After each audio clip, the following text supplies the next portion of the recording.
Major funding for the Fox River Valley and Chain of Lakes with Geoffrey Baer is provided by Harris.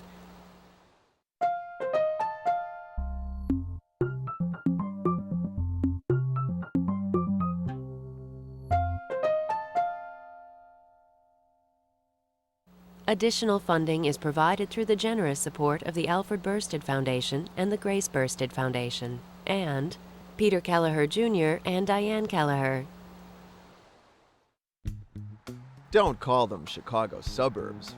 The quaint small towns and small industrial cities of the Fox River Valley and the Chain of Lakes have a whole different feeling from that big city to the east. On this tour, we'll see a bar on its own island in the Chain of Lakes, the posh hotels that once lured Chicago gangsters and politicians, the oldest continuing ski club in North America, an old-fashioned auto race in Algonquin, a world-famous detective from West Dundee, the watch factory that made Elgin a household name, a trolley ride in South Elgin, the largest Hindu temple in North America, a Civil War training camp in St. Charles, a farm where things haven't changed much in the last 150 years, a farm team in Geneva that's produced some big-name ball players, a sanitarium in Batavia where Mary Todd Lincoln was hospitalized, a Hollywood movie set in Aurora, one of the most important modern houses in America, and much, much more. I'm Geoffrey Baer. Join me for a journey by boat, bike, and automobile through the Fox River Valley and the Chain of Lakes.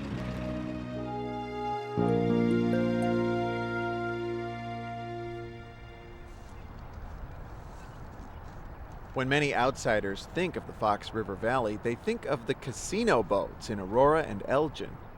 But the first permanent settlers were taking a different kind of gamble when they trekked way out here to this remote area in the early 1800s. They looked at the crystal clear stream and the dense forests around it, and they saw opportunity. They built mill towns, and some of them made fortunes. Later on, the area's natural beauty inspired a booming resort industry too. In this tour, we'll concentrate on the area between Elgin and Aurora. These are communities that feel less like suburbs and more like quaint small towns and small industrial cities. But to really understand the Fox River Valley, we need to start by going a little farther upstream. Our tour starts near the Wisconsin border in the Chain of Lakes region. Then we wind our way down the Fox River, quickly visiting several small communities that began as industrial and resort towns. At Elgin, we start our tour of the largest Fox Valley cities and the territory in between, including St. Charles, Geneva, Batavia, and Aurora. We end our tour in the peaceful woods south of Aurora at one of the great architectural landmarks of the 20th century, Farnsworth House.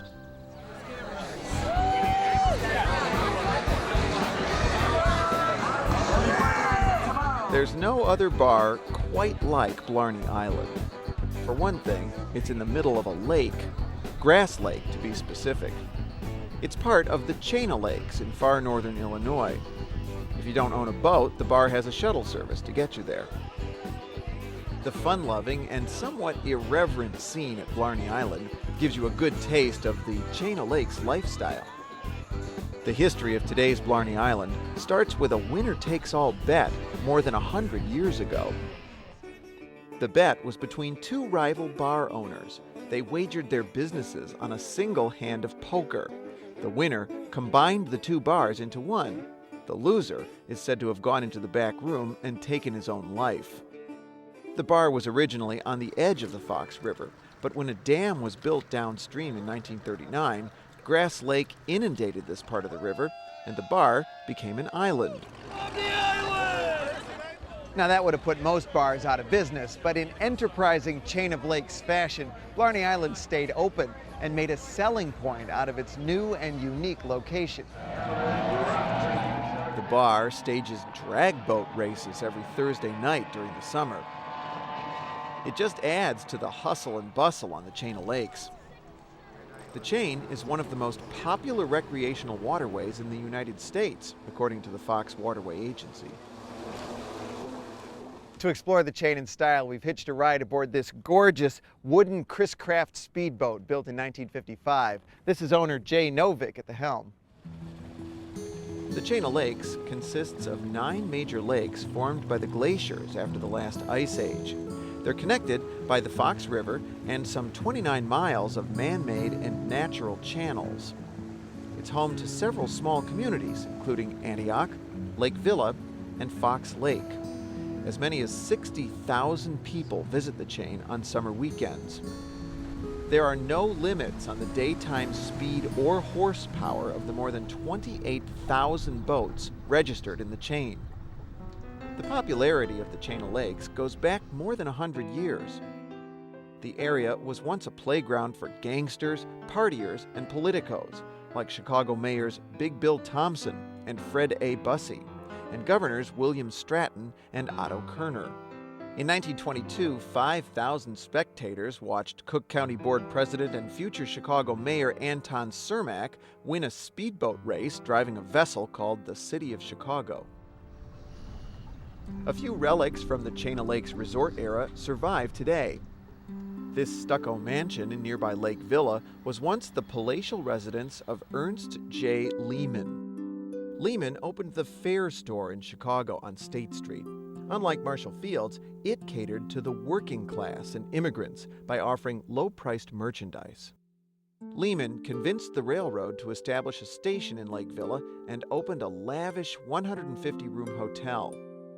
But in 1890, he suffered a nervous breakdown. His wife, Augusta, had him committed to an asylum in New York.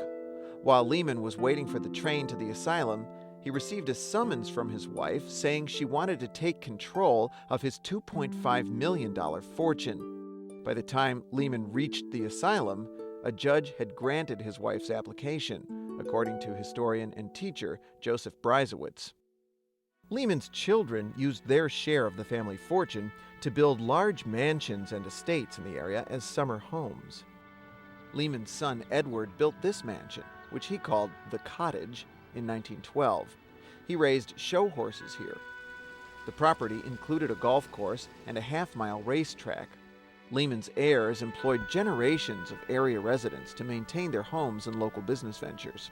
The mansion is now owned by the village of Lake Villa and is used for weddings and other events.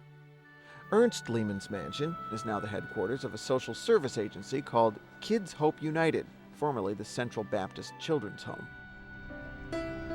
On nearby Fox Lake, the grand old Mineola Hotel is still standing.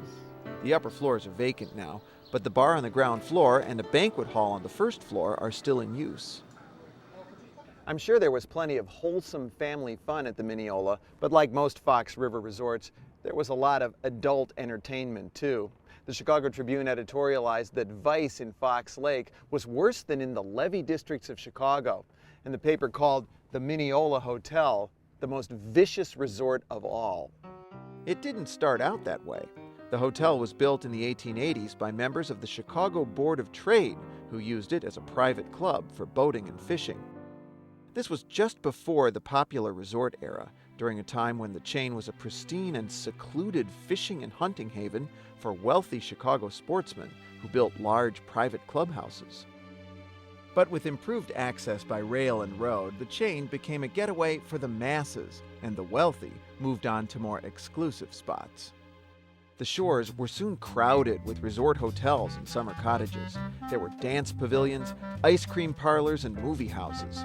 On the water, steamboats filled with sightseers competed for space with fishing boats, sailboats, and each year more and more power boats. The place where Fox Lake and Nippersink Lake came together was called Kamikaze Alley because of all the boats crossing there at high speeds. There were so many collisions that the government threatened to limit motorboats to 4 miles an hour. This was once the Krasny Resort. It was an exclusive vacation getaway built by a Chicago doctor in 1893. Like the Mineola, it became more of a working-class resort as the area changed. It's now a private home. Pisteki Yacht Club has been in continuous operation since it was built in 1897. The membership once included utilities tycoon Samuel Insull and several Republican political bosses. The village of Fox Lake had just 500 year-round residents in the early 1900s, but its summer population swelled to 20,000. Fox Lake was so tolerant of drinking and gambling that it incorporated in 1907 partly to stop the county vice squad from raiding its hotels and saloons. After Prohibition was enacted, Al Capone, Bugs Moran, and other mobsters vied for control of the widespread and lucrative illegal alcohol trade in the chain.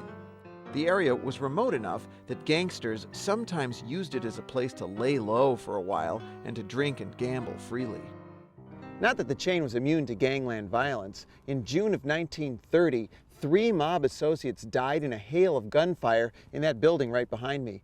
Back then, it was called the Manning Hotel. The incident came to be known as the Fox Lake Massacre. But there is another side to the chain of lakes.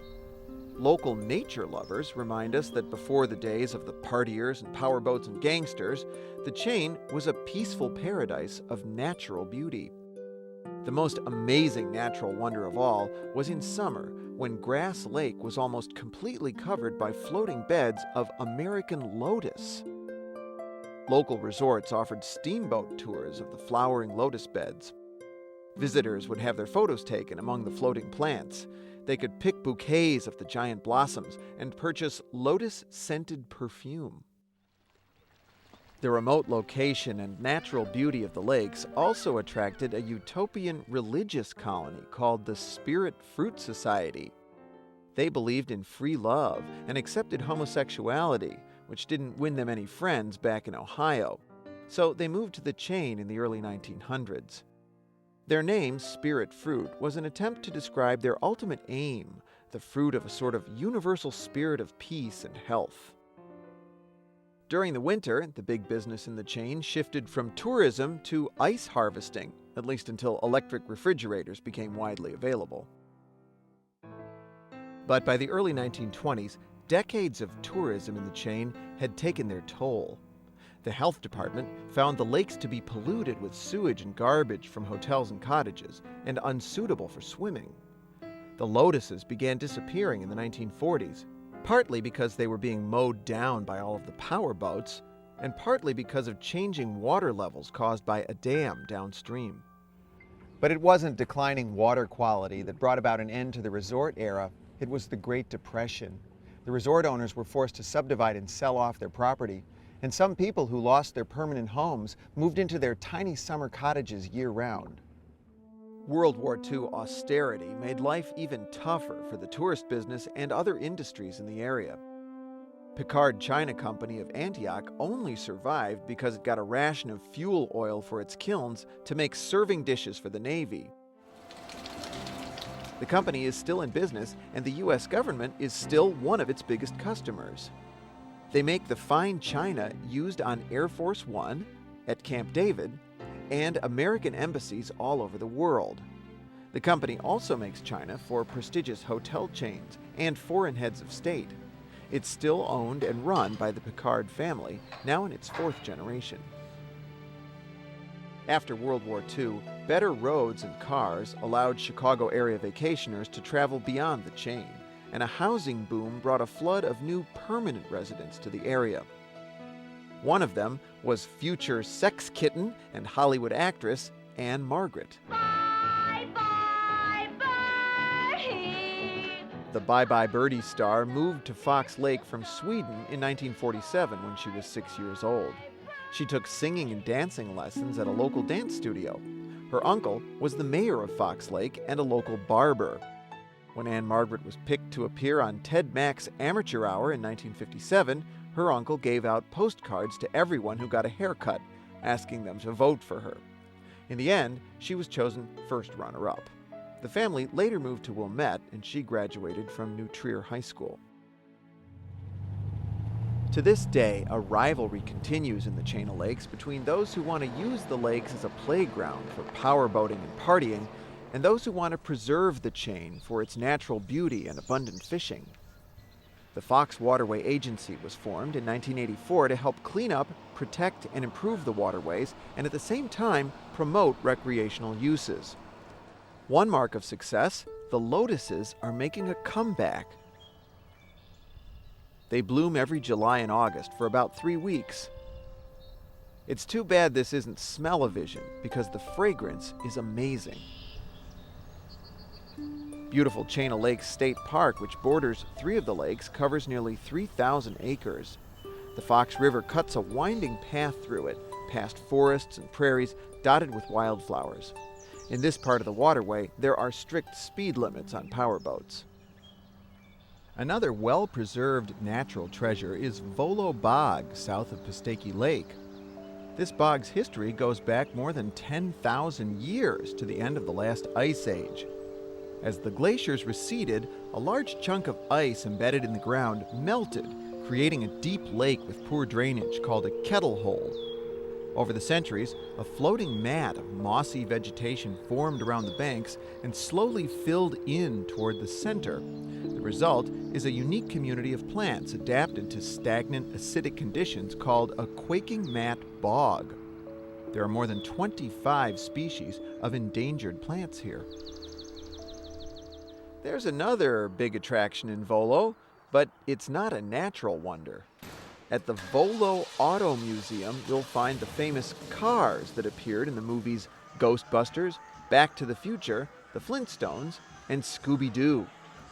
It also has the Batmobile from the original TV series and KITT from Knight Rider. Unlike most museums, much of its multi-million-dollar collection is for sale. The Volo Auto Museum sells about 80 vintage automobiles a month, which it claims is more than any other classic car dealer in the world. And if you happen to drive your own classic car here, you can have it appraised during your visit.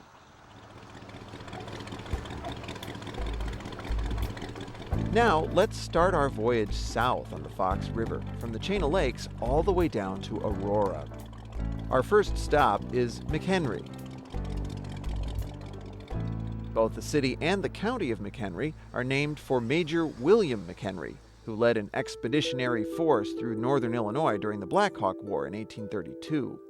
That war was a key to the settlement of the whole Chicago area. We'll learn more about it later on this tour.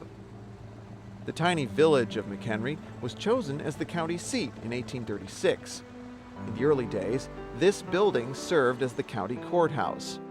When a permanent courthouse was built a few years later, it became a tavern. Today, it's still a tavern called the Town Club, and it still has lodgings upstairs. McHenry's reign as county seat didn't last long. Lake County was split off from McHenry County in the 1830s, and this left the village of McHenry very near the edge of the county.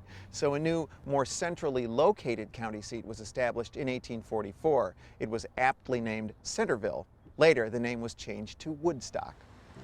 The Riverside Hotel, built in 1864, is a reminder of the days when McHenry was a tourist destination and a busy commercial center. In its heyday, this imposing brick hotel had covered porches, and it welcomed vacationers who dined along the water, enjoyed entertainment in the lounges, and took steamboat rides up the river to the Chain of Lakes. The hotel rooms were long ago converted to transient apartments. A little downstream from the center of town, we encounter the first of 12 dams on our journey. Now, most dams on the Fox River were built by early settlers in the mid-1800s. They powered grain and lumber mills. But the McHenry Dam went up in the early 1900s to deepen the chain of lakes for swimmers and boaters, and it was controversial from the start. Farmers objected to the possible flooding of their land, but local summer residents threatened to vacation elsewhere unless a dam was built. The local newspaper pushed for the dam.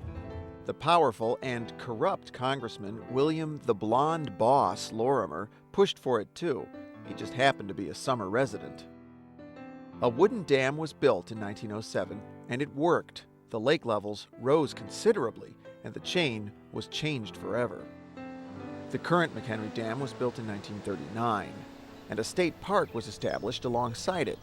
Today, it's called Moraine Hills State Park.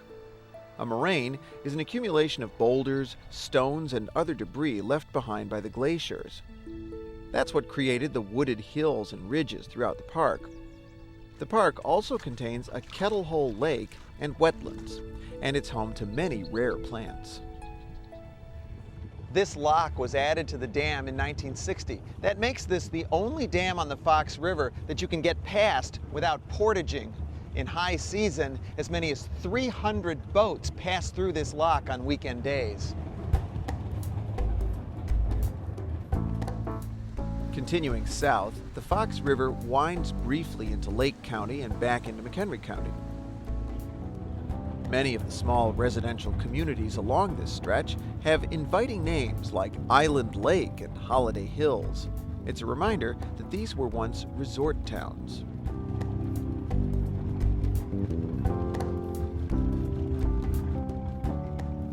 The Fox River Valley is an unusually hilly area in the otherwise very flat Chicago region.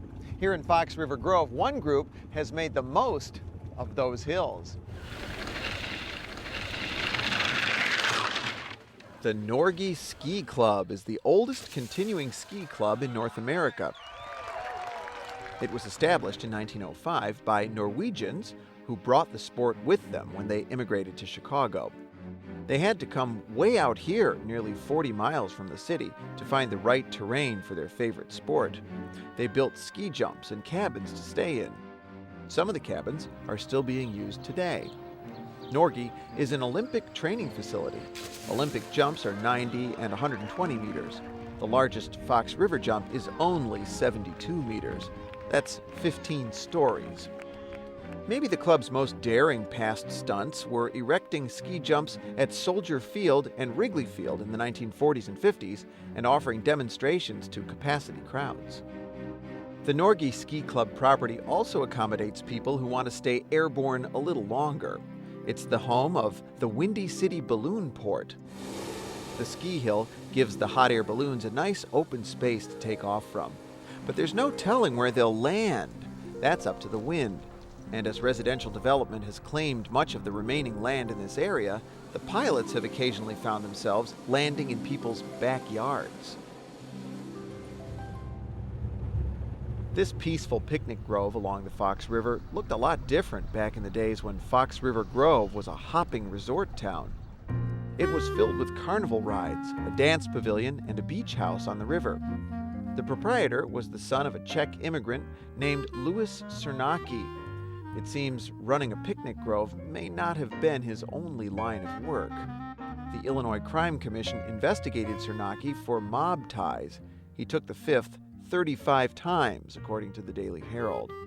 His father, Louis Cernacki Sr., had a similar reputation.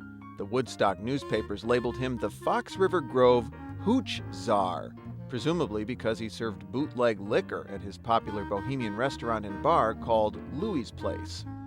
Chicago Mayor Anton Cermak liked to visit there.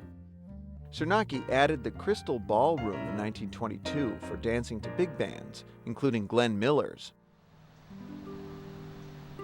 High above Route 14 in Fox River Grove, you'll find one of the more exotic bachelor pads you're ever likely to see. A machinist named Theodore Teddy Bettendorf started building it from local stone in the early 1930s, and he kept on adding to it almost every day of his life until he died in 1967.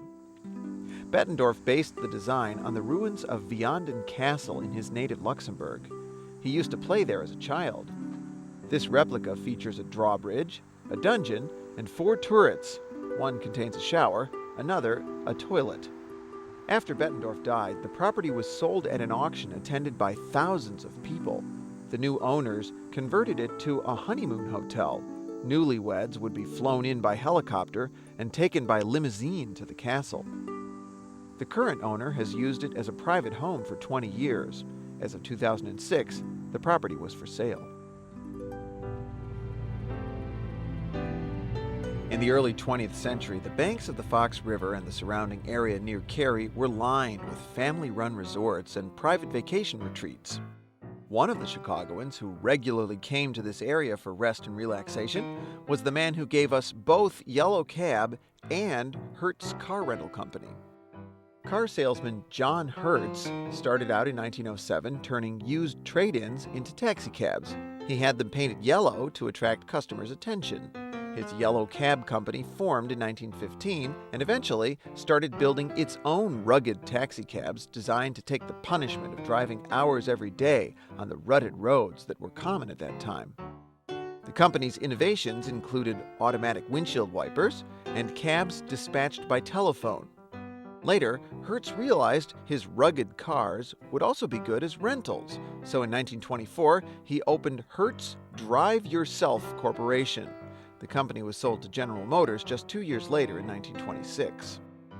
The car rental business had a bad image during Prohibition because many believed bootleggers and gangsters used rented cars. John Hertz and his wife Fanny also bred horses on his farm in Cary, including 2 Kentucky Derby winners. The property was later sold to the man who gave us the Baby Ruth and Butterfinger bars, Curtis Candy Company president Otto Schnaring. Schnaring wanted to produce higher quality milk and other farm products for his candy recipes, so he started breeding his own livestock here. He went on to build the first nationwide artificial insemination service for cattle. Curtis Improved Stud Service boasted it would send its product anywhere in the country on 24 hours' notice. Schnaring's farm became so expert at the new breeding method that he even started a college that taught students from around the world the latest methods of artificial insemination. The property has now been subdivided and it's a village called Trout Valley, but many features of the old farm have been preserved, including the entrance gate, the office and barn complex now used by city government, and even a swimming pool, trout ponds, the polo grounds, and a house that was custom built for a horse. This was once the home of Kentucky Derby winner Ray Count. Before it was discovered by vacationers, Cary's claim to fame was its gravel pits. They provided roadbed for the railroad that was rapidly building outward from Chicago. Today, they're all mined out, but Meyer Materials in nearby Algonquin is still in operation. There were once gravel pits all over this area. About 2/3 of McHenry County sits on sand and gravel left behind by the glaciers. The county is one of the top producers of sand and gravel in the state. Another big business here was dairy farming. The railroad and later highways made it possible for Cary's dairy farms to ship their products to Chicago every day. That was especially important in the days before refrigeration.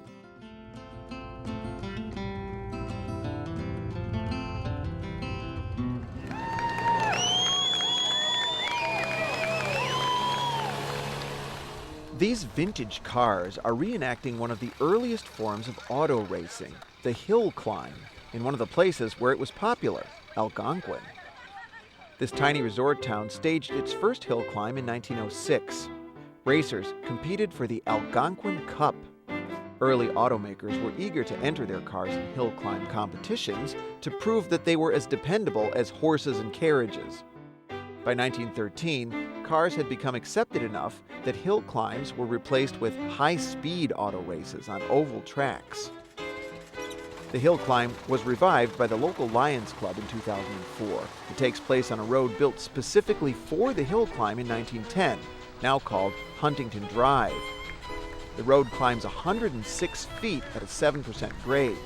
But when it was first built, it was actually much steeper, up to a 25% grade in parts. Cars had to hit the hill with a running start to have any hope of making it to the top of the half-mile-long course. This car, a 1909 Moline, won the race the year it was built, and nearly a century later, it's still making the climb. It would be noble to say that Algonquin was named for the nation of Indians that the local Potawatomis were part of, but apparently it was named for a local resident's boat. The historic Prairie-style Village Hall was built in 1907. Today, it's the home of the Algonquin Historic Commission. It's one of several historic buildings in the Old Town District. A dam in Algonquin prevents us from going any further south on the water. So we'll say goodbye to our vintage speedboat here and switch to a different mode of transportation.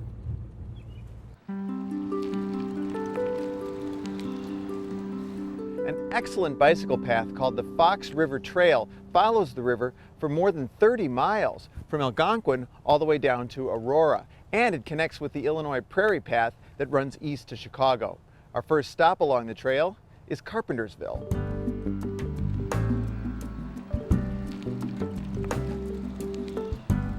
The old industrial buildings lining the river here survived from the days when Angelo Carpenter almost single-handedly turned this little settlement into a booming factory town. Angelo Carpenter's father and brother founded Carpentersville almost by accident. They were pioneers from Massachusetts, traveling west by ox cart in 1837, but when they got here to the Fox River, a flood prevented them from continuing their journey. They liked the area and decided to stay. They originally called their settlement Carpenter's Grove. Angelo later changed the name. Today, the 19th century factory buildings are being used to manufacture 21st century products. Otto Engineering makes digital switches and radio communications equipment. The turbines inside this old powerhouse once converted river current into power for the factories. Otto Engineering is in the process of restoring one of the turbines to generate electricity to light the parking lot. They also use the restored building for employee parties. Deep in a forest preserve in Carpentersville, you can find the archaeological remains of a 1950s-era motor speedway. This was once Meadowdale Raceway, where cars blasted down straightaways and screamed around the steeply banked 180-degree turn called the Monza Wall. It was inspired by a turn at Italy's famous Monza racecourse. But the creator of this speedway wasn't really a racing promoter. 23 successful years in the home construction business. He was a real estate developer named Leonard W. Biesinger. He was building an enormous post-World War II housing development called Meadowdale in Carpentersville, and the speedway seemed like a good way to promote the area. Plan to live in Meadowdale, located in the beautiful, quiet Fox River Valley. Biesinger finished homes at a rate of 10 to 15 per day, eventually building more than 6,800 houses, 1,000 apartments, and a huge shopping center. Unfortunately, Meadowdale Raceway got off to a bad start. A huge windstorm on opening day created a choking dust cloud because grass hadn't been put down yet. There was also a fatal crash on the opening weekend. Although many famous race drivers competed there, the track never really drew the crowds the developer had hoped for. Maintenance problems and competition from other tracks also hurt. The operation was turned over to other management companies who added safety features like guardrails but ended up in debt. Meadowdale Raceway went out of business in 1968. The property lay unused for more than 20 years, and over time, nature reclaimed it. The process of converting the land to a forest preserve began in 1994.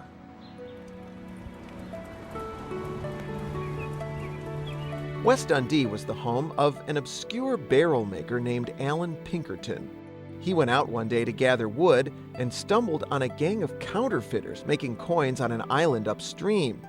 His help in arresting those men led to a career as one of the most famous detectives in the world. Like many early settlers of West Dundee, Pinkerton was a Scottish immigrant. In fact, West Dundee was named for a town in Scotland. After helping to bust the counterfeiters, he started his own detective agency in 1850, specializing in train robberies and counterfeiting rings. The agency had a logo called the All-Seeing Eye, and that's where our modern term private eye comes from. 10 years later, in 1861, Pinkerton uncovered a plot to assassinate Abraham Lincoln during his inauguration, and he tipped off the president-elect. Lincoln was so impressed that he hired Pinkerton and asked him to set up a secret service to spy on the South during the Civil War.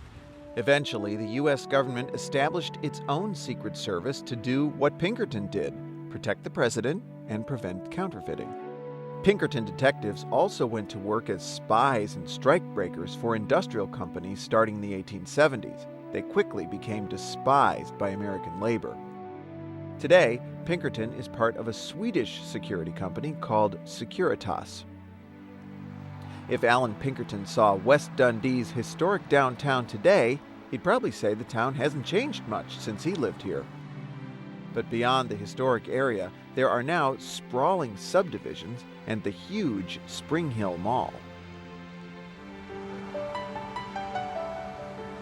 Across the river from West Dundee, you'll find the largest hand-thrown vase in the world, according to the Guinness Book of World Records. It's 8 feet tall and 650 pounds. It was made here in East Dundee at the home of the largest art pottery producer in America, Hagar Potteries. The company started as a brickyard using clay from the banks of the Fox River. It was founded by a German immigrant named David Hagar in 1871. That same year, the Chicago fire created a huge market for bricks to rebuild the city. Hagar's son transformed the company into a maker of glazed art pottery in 1912. Many Hagar pieces are collectibles today. German Lutherans settled East Dundee and kept their distance from the Scots across the river. Some of the buildings from East Dundee's early days are still standing in a historic district near the Fox River. East Dundee has been the home of what you might consider a historic amusement park. Santa's Village was one of America's earliest theme parks when it opened in 1959. It was actually the third of 3 Santa's Villages, operated by developer Glenn Holland. The other 2 were in California, where Holland lived. Both of those have since closed. Holland picked the Chicago area for his third park because it was the transportation and mail order capital of America, and he had a grand vision to market Santa-themed puzzles, cookies, candies, storybooks, and other merchandise nationwide, and to franchise his amusement parks. Santa's Village was a place where kids could visit Santa year-round. Pixies and elves operated the Christmas-themed rides and attractions like a giant whirling Christmas tree and a sleigh pulled by real reindeer from Alaska. Park buildings were brightly colored log structures with gingerbread trim. Although new themed areas were added over the years, many of the attractions we remember from our childhood remained, including the frozen North Pole that generations of parents cautioned their children not to lick. But as of 2006, the future of Santa's Village was unclear. An attempt to sell the park fell through, and its gates remained closed for the first time in 47 years. Toast is much more than just a side dish at the Milk Pail in East Dundee. It's the main ingredient in the restaurant's history. The Milk Pail was started by Max McGraw, the man who popularized the pop-up toaster. He installed the new device in every booth so customers could give his product a test drive. His McGraw Electric Company manufactured pop-up toasters at a plant in nearby Elgin starting in 1938. After noticing a growing wave of automobile traffic passing his dairy farm on Highway 25, McGraw opened the Milk Pail to cater to travelers. He was also something of a nature enthusiast. McGraw established a 1,200-acre nature preserve and game farm next door to the Milk Pail that's still there today.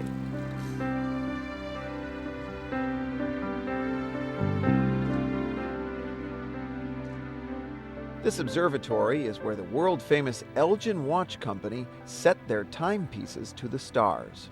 At one time, Elgin was home to the world's largest watch factory, and Elgin watches were the most popular in the world. The company was founded in 1864 to produce an alternative to expensive handmade watches that were hard to fix. By 1891, Elgin had captured 60% of all watch sales in the U.S. and had 3,000 employees. The factory's 140-foot clock tower with the world's first self-winding clock became a symbol of the city, automatically lighted at night and visible from half a mile away. The company hired a large number of women because it was thought that they had better dexterity to work with tiny watch parts. The population of Elgin was majority female by 1870. Many married couples met in the factory. Both spouses often continued to work after marriage, long before two-income families were common. This made Elgin a more middle-class community than most industrial towns. It had a vibrant downtown with big department stores. The Universalists built a church in the shape of a pocket watch. Architectural historian Ira Bach wrote that the circular shape of the church represented the case, the roof was the cover, the balcony was the hinge, and the tower was the snap of the case. The congregation sold the building in 1979. As of 2006, it was vacant and for sale. The watch company hired a German band leader, Professor Joseph Hecker, to organize the Elgin National Watch Factory Military Band. He recruited band members from all over the country. They worked 10-hour days in the factory, but were also paid regular wages while they were on tour with the band. Hecker left his Elgin job to lead military bands at the Chicago World's Fair of 1893, and the band disbanded. The company built the observatory in 1909. It was partly inspired by President Teddy Roosevelt's call for more accuracy in watches to cut down on train collisions. The telescope was used to mark the exact moment that certain stars passed an imaginary north-south line called a meridian. Those precise sightings were used to calibrate the observatory's 2 master clocks. One of the master clocks was connected to the factory and controlled a sounding device that ticked off the seconds in rooms where watches were regulated. To maintain their accuracy, the clocks were hermetically sealed under glass jars in the temperature-controlled clock vault, and each clock was anchored to its own foundation 60 feet below ground to eliminate vibration. The observatory became a big part of Elgin's advertising. At the Century of Progress World's Fair in Chicago, a time signal from the observatory was used to determine the precise moment to open the gates each day. Switchboard operators at the main plant once gave the correct Elgin Observatory time to an average of more than 500 callers every day, according to historian E.C. Alft. Elgin Observatory time was also displayed on clocks in downtown Chicago and broadcast by radio stations. For nearly its first half-century, Elgin made only pocket watches, because wristwatches were worn by women only and weren't considered serious or reliable timepieces. World War I changed all that. More accurate watches transformed combat strategy, and soldiers strapped the watches to their wrists for easy access. After the war, wristwatches had a whole new image, and Elgin started making them for men. The company reached its height in the 1920s. By then, it was operating its own watchmakers' college and producing 2 million watches a year. But as the decades passed, the company declined, partly due to overseas competition. The plant closed in 1965. The following year, the people of Elgin looked on in dismay as their great symbol, the clock tower, came down, along with the rest of the factory. Today, there's a shopping mall where the factory once stood. But the observatory lives on. The company deeded it to the Elgin Public Schools in 1960. The school district added a planetarium with a sky show. It's used every day during the school year to teach students about astronomy and related sciences. Jupiter is quite different from the other planets we've seen so far. The observatory was listed on the National Register of Historic Places in 1994. Elgin was destined to be an industrial town from the very start. The reason was the river. One of the city's first white settlers, James T. Gifford, said the Fox River was the finest stream he had ever seen. He saw great potential in the limestone bottom, the uniform and gentle current, and pure waters abundantly supplied with fish. The early settlers put the river to work right away. In 1836, they built a dam to power a sawmill and a grist mill. By 1859, the city had adopted the slogan, Urbs Fluminus, meaning City of the River. Among the many industries that set up plants in Elgin was Gail Borden's revolutionary condensed milk. Borden realized the need for a kind of canned milk that wouldn't spoil in 1852 when he was on a transatlantic voyage. A child died on that trip because the cows in the hold became seasick and wouldn't produce fresh milk. Borden knew that milk is nearly 90% water, so he figured out a way to boil off the water and make a vacuum-sealed concentrate. It turned out it was the heating process, not the concentrating, that killed the bacteria. Sugar was also added to inhibit bacteria growth. Borden never lived in Elgin, but he visited his factory there, and his estate funded the local library that's named for him. Elgin was also the birthplace of the motorized street sweeper. Superintendent of Streets John Murphy decided to develop an alternative to the shovel and wheelbarrow method in the early 1900s. Remember, in those days, streets were poorly paved, and horsepower came from real horses. Murphy's company produced its first motorized sweeper in 1914 and sold it to Boise, Idaho. Murphy's distinctive three-wheel design maneuvered around horses, carriages, and automobiles. Debris was collected into a front hopper, which made it easier to dump. Elgin street sweepers are still made here today.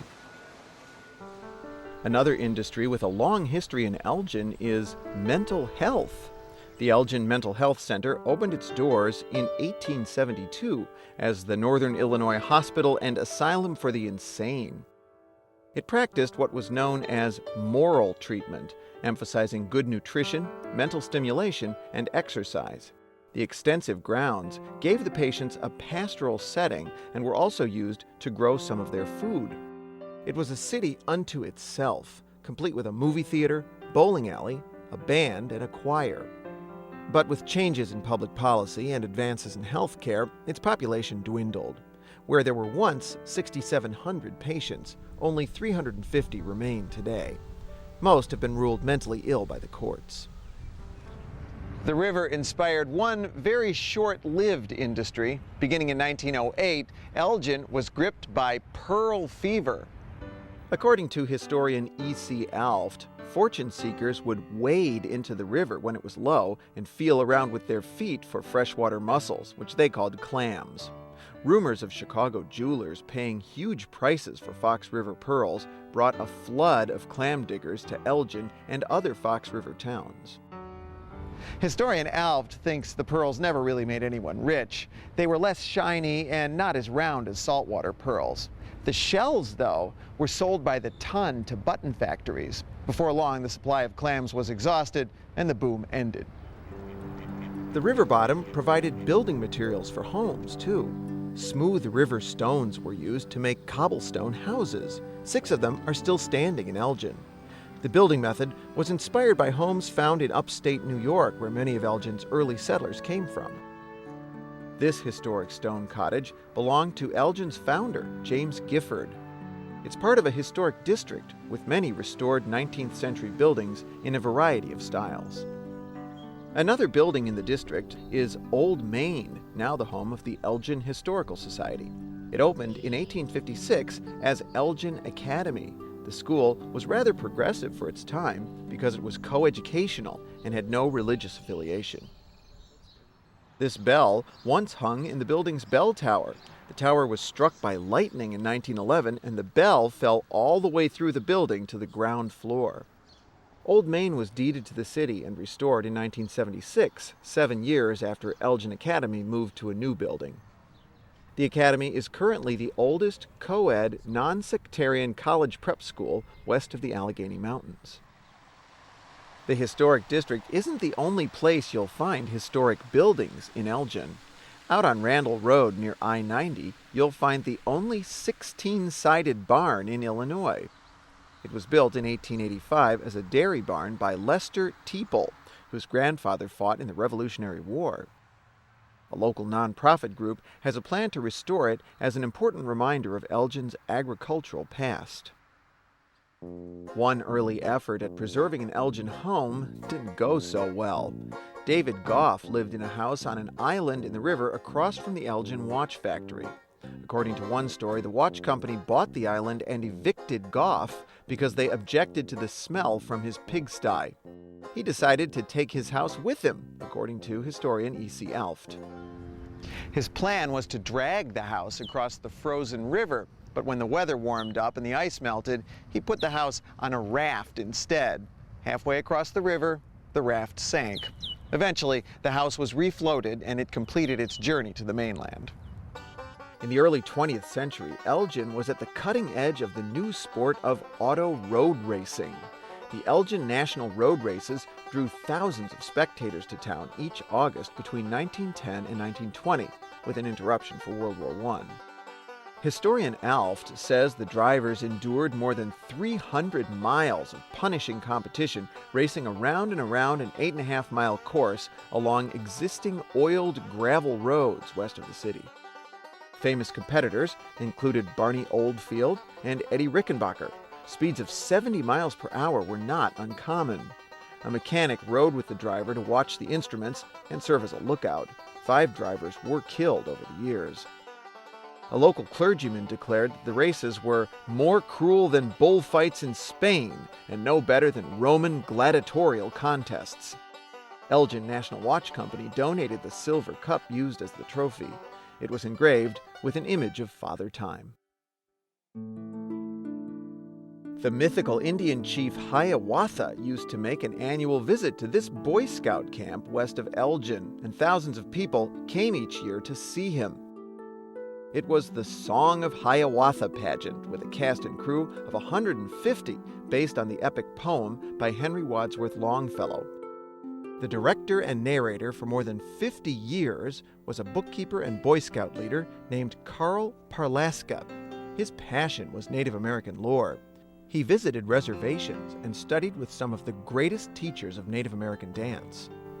He insisted that costumes be authentic in every detail, and he required aspiring dancers to complete 3 years of training before they could participate in the pageant. Carl Parlaska staged and narrated his last pageant at age 97 in 1979. He died 8 months later, and the Hiawatha pageant was never performed again. Elgin got a casino in 1994. The city was granted a casino license for 2 reasons. First, it had fallen on hard times. The decline of industry had left Elgin deeply in debt, with crumbling infrastructure, widespread crime, and poverty. The second reason Elgin qualified for a casino is that it's a river town, and in 1994, Illinois law permitted only floating casinos. Grand Victoria quickly became the most successful riverboat in the state. Cruises were originally 1,200 feet up the river and 1,200 feet down the river, roughly 3 boat lengths. Dockside gambling was allowed in 1999. The boat's been permanently moored ever since. E.C. Alft says the riverboat was originally supposed to be called the Lady Elgin II. Fortunately, before the casino was christened, somebody pointed out that the original Lady Elgin sank off Wilmette in 1860, sending nearly 300 passengers to a watery grave. It was one of the worst shipwrecks in Great Lakes history. No matter how you feel about gambling, there's no denying that the casino's impact on Elgin has been dramatic. Tax revenues and charitable contributions from the Grand Victoria have been put toward much-needed capital projects, like roadway improvements, a new $40 million recreation facility, and the rebirth of Walton Island. The WPA created it in the 1930s by combining 2 smaller islands. It had fallen into near ruin and was even closed for a number of years. It was rededicated in 2002. If your taste tends more toward concertos than craps tables, you can go to the Hemmons Cultural Center for a performance of the Elgin Symphony Orchestra. The 65-member all-professional ensemble is the largest orchestra in Illinois outside of Chicago. Itzhak Perlman and Yo-Yo Ma have played with them. Their concerts are broadcast throughout the Chicago area on WFMT radio.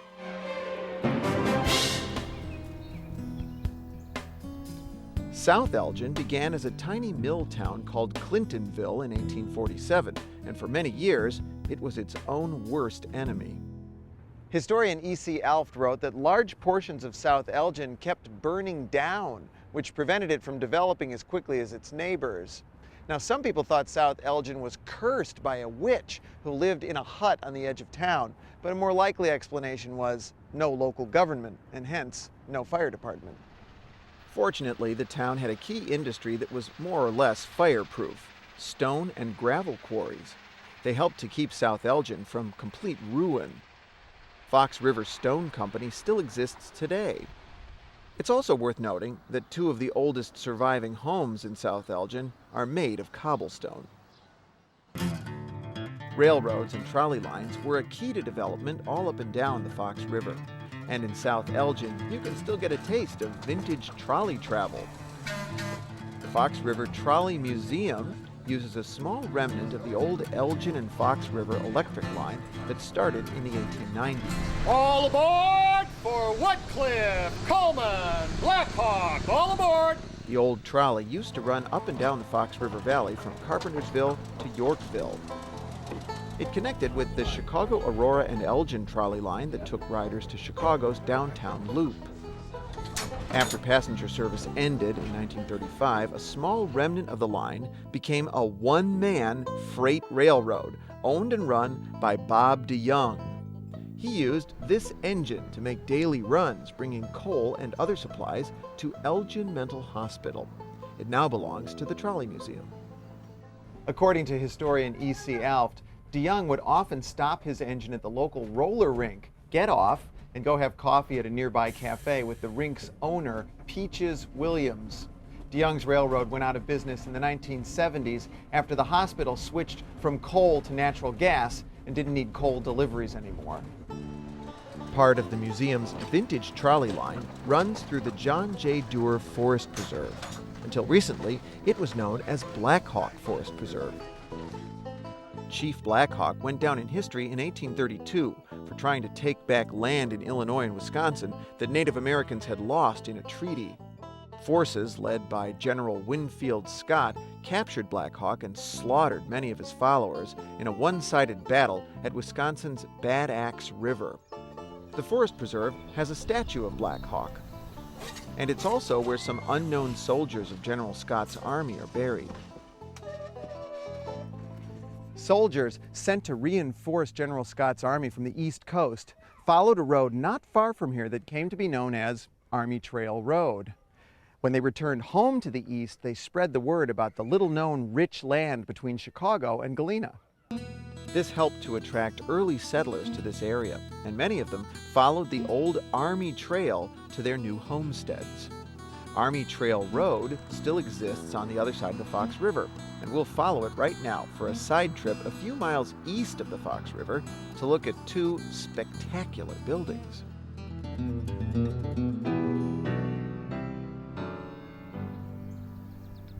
The first of the amazing buildings on our side trip is a man's home that really was a castle in Wayne, Illinois.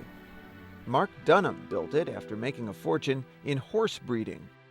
Dunnham realized that a bigger, stronger kind of draft horse was needed in the late 1800s to pull new, heavier farm equipment like the McCormick Reaper. He learned about Percheron horses in Europe and began breeding them here on land that his father had claimed in the 1830s. It grew into one of the largest draft horse farms in the country. Since Dunnham and his wife were breeding French horses, it was only fitting that they should build a French-style chateau, which they did in 1883. They filled the house with tapestries, statuary, and replicas of fine French artwork. The invention of motorized farm equipment eventually put an end to the draft horse business, and the home has since gone through several owners. But the Dunnham's daughter, Jane, preserved the family's furniture and got new owners to agree to maintain the integrity of the building even as it was being cut up into apartments. Thanks to Jane Dunnham, the present owners are able to restore the home to its original splendor. They even have some of the original furniture and artwork. Before she died in 1995, Jane established the Dunnham Hunt Museum in downtown St. Charles to preserve the family's history. Wayne remains an equestrian community today. They actively maintain open lands and large lot sizes.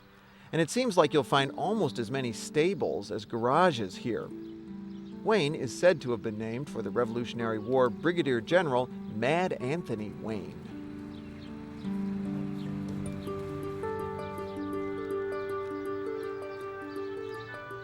Continuing west on Army Trail Road, we come to the largest Hindu temple in North America. It's known as the BAPS Temple in Bartlett. The 22,000 square foot marble and limestone building was handcrafted in India and shipped stone by stone to America. Amazingly, it took just 16 months to build from the day the first stone was laid until it opened in August of 2004. It was designed according to ancient Hindu architectural manuscripts. It has 16 domes, 125 arches, and 75 ceilings of 39 different designs. The temple is a powerful symbol of the size and wealth of the South Asian community in Chicago's suburbs. By the way, there's a much more modest building in Bartlett that's also very important. This little train station, built in the 1870s, is still in use. It was built on land that Bartlett's founder, Luther Bartlett, donated to the railroad. He was originally from Massachusetts, and he knew that the railroad was a key to his little settlement's future. This is one of the oldest train stations in the Chicago area. Now, let's head back to the Fox River.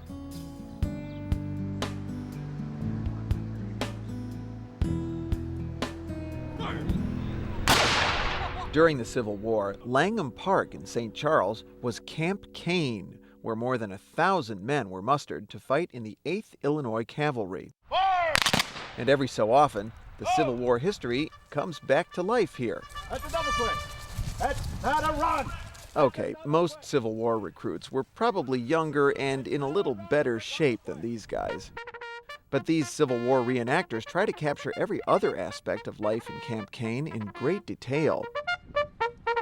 These are people who are so passionate about Civil War history that it's not enough for them to just read about it. They have to feel what it was like to wear the scratchy woolen uniforms, smoke the harsh tobacco, and load and fire reproductions of guns from the period. And they love sharing their knowledge with the rest of us. We're going to put the bullet with the powder in this end. Here's one of my favorite details. Their shoes, called brogans, are held together with wooden pegs, and there's no difference between the left and right shoe. I asked these soldiers and officers what they do in real life. One is a computer software quality analyst. There's also a corporate travel agent, a nonprofit health planner, a policeman, a fireman, several factory workers, and even a farmer. The camp was established by John Franklin Farnsworth on property he owned in St. Charles. Farnsworth was a friend and advisor to Abraham Lincoln. He was a lawyer, U.S. congressman, and a committed abolitionist. He became a brigadier general and the first commander of the 8th Illinois Cavalry. His troops fought in many major Civil War battles, including Gettysburg. In fact, Lieutenant Marcellus Jones of the 8th Illinois fired the first shot at Gettysburg. Later, the regiment was part of the manhunt for President Lincoln's assassin and served as honor guard on Lincoln's funeral train. General Farnsworth helped the Union cause in another way, too. He hid fugitive slaves in his own mansion. It was built in 1860 and stood across the river from Camp Kane. It was torn down in 1993, but the stone facade was salvaged along with the interior trim. The Farnsworth Mansion Foundation is raising money to rebuild it as a Civil War museum over here on the site of Camp Kane. There were several underground railroad stations in St. Charles that sheltered escaped slaves on their way to freedom. This building was one of them. Today, it's a funeral home. Although most escaped slaves stopped only temporarily, some stayed in St. Charles.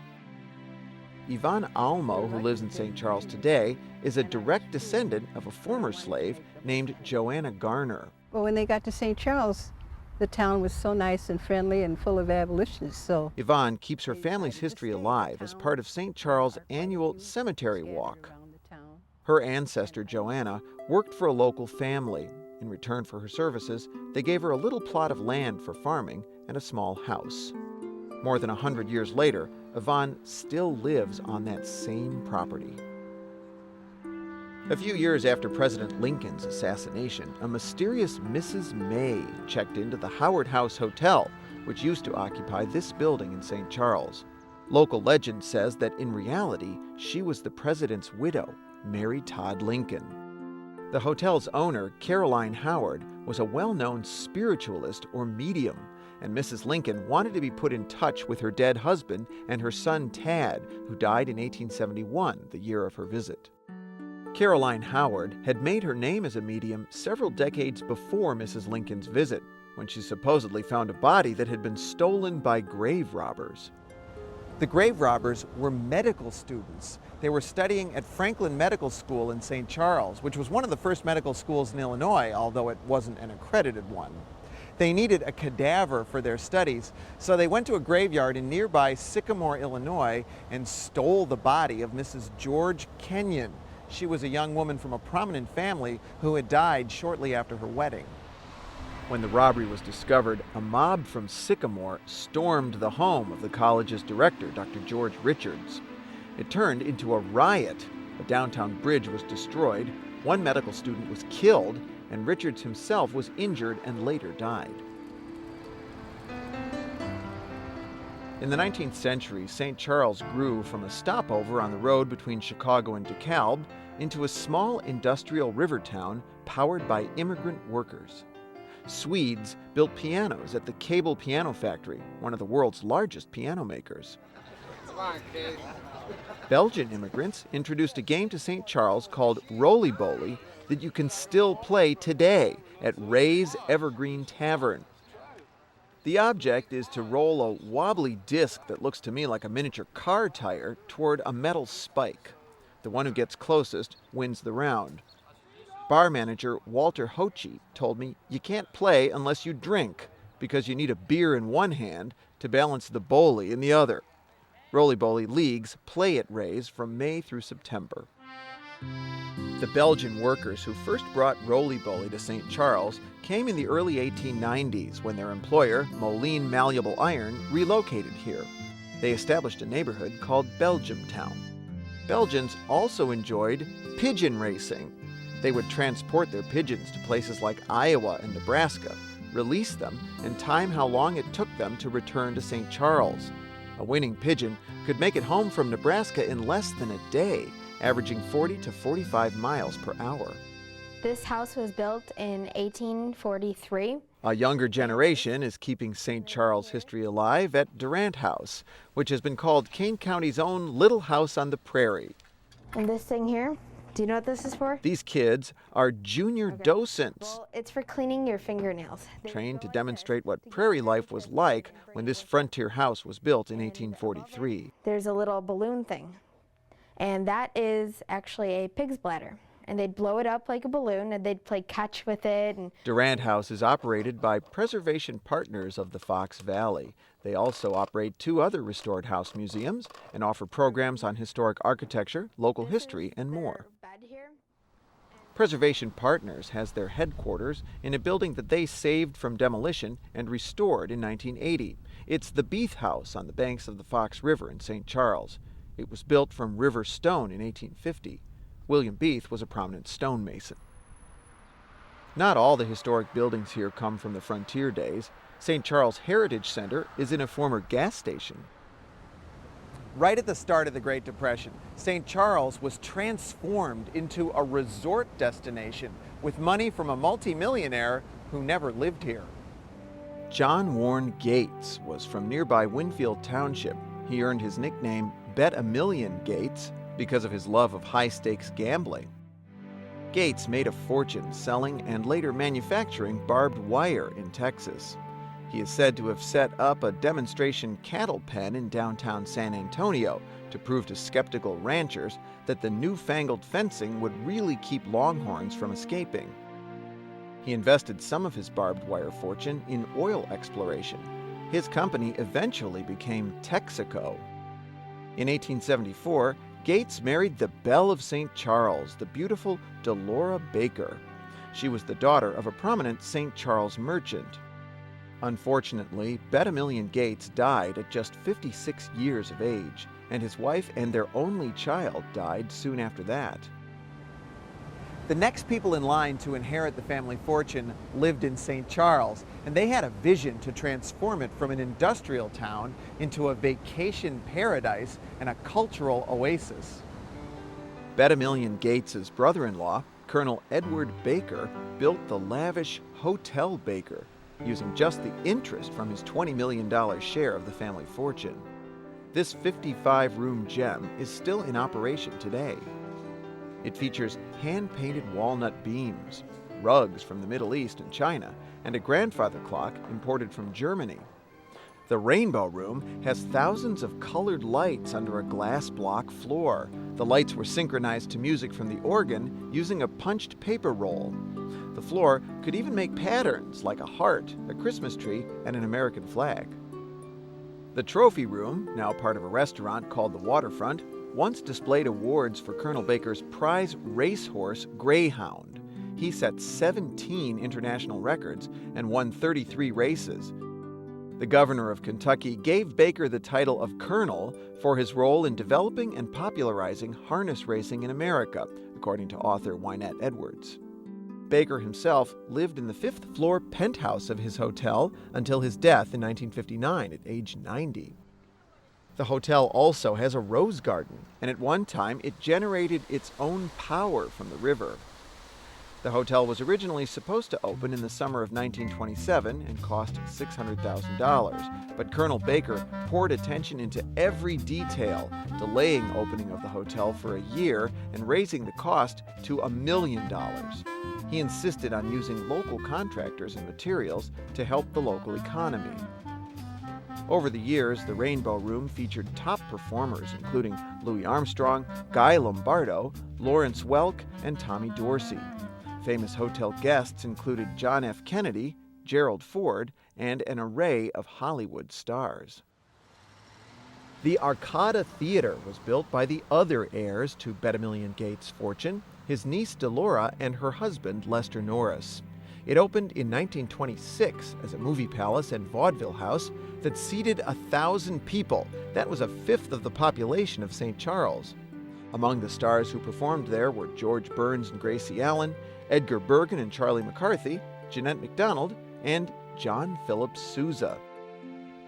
The theater underwent a restoration in the early 1990s that brought back the original ornamentation that had been painted over. As of 2006, the theater's 80th anniversary, first-run features were no longer being shown at the Arcada. Instead, they present silent films and movie classics, and a mix of live musical entertainment and children's programs. The heirs to the Gates fortune also helped finance some major civic improvements in St. Charles. Most notably, the Baker and Norris families paid for construction of this dramatic Art Deco-style municipal building, which houses city offices. It was designed by Hinsdale architect Harold Zook and completed in 1940. It's covered in white Georgia marble and black granite and set among gardens and terraces along the river. The 84-foot-tall octagonal bell tower features large stained glass windows and multicolored fluorescent lighting. The Baker and Norris families also financed improvements to the Main Street Bridge in 1927. It carries Route 64 across the Fox River. Lester Norris, who had studied art, based the design on bridges he'd seen in Italy.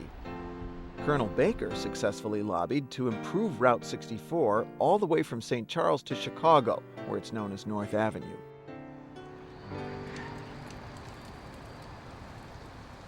The 4 bronze foxes on the bridge were a gift of Herbert P. Crane of the Crane Plumbing Company. They were cast in France. The foxes inspired The Legend of the Sons of Charlemagne, written in 1970 by former St. Charles Mayor C.V. Amanoff. In the story, a fox named Charlemagne returns to his den after secretly listening in on a council of Indians, and he tells his 4 sons what he's overheard. The Native Americans have lost the Black Hawk War, and they'll be forced to move on to the west. As soon as they're gone, white settlers will come and build a town on the Fox River. This change will be too much for Charlemagne. He will follow his Indian friends to the west. But he leaves his sons behind as guardians of the new white settlement. Charlemagne's youngest son was left in charge of recreation and leisure, and he has certainly seen a lot of it over the years from his perch on Main Street Bridge. Swimming, fishing, skating and curling, just plain relaxing, and boating, including water skiing festivals called aquaramas in the 1950s, and Chinese dragon boat races that still take place each year in June. 8, 9, 10, 1, 2, 3.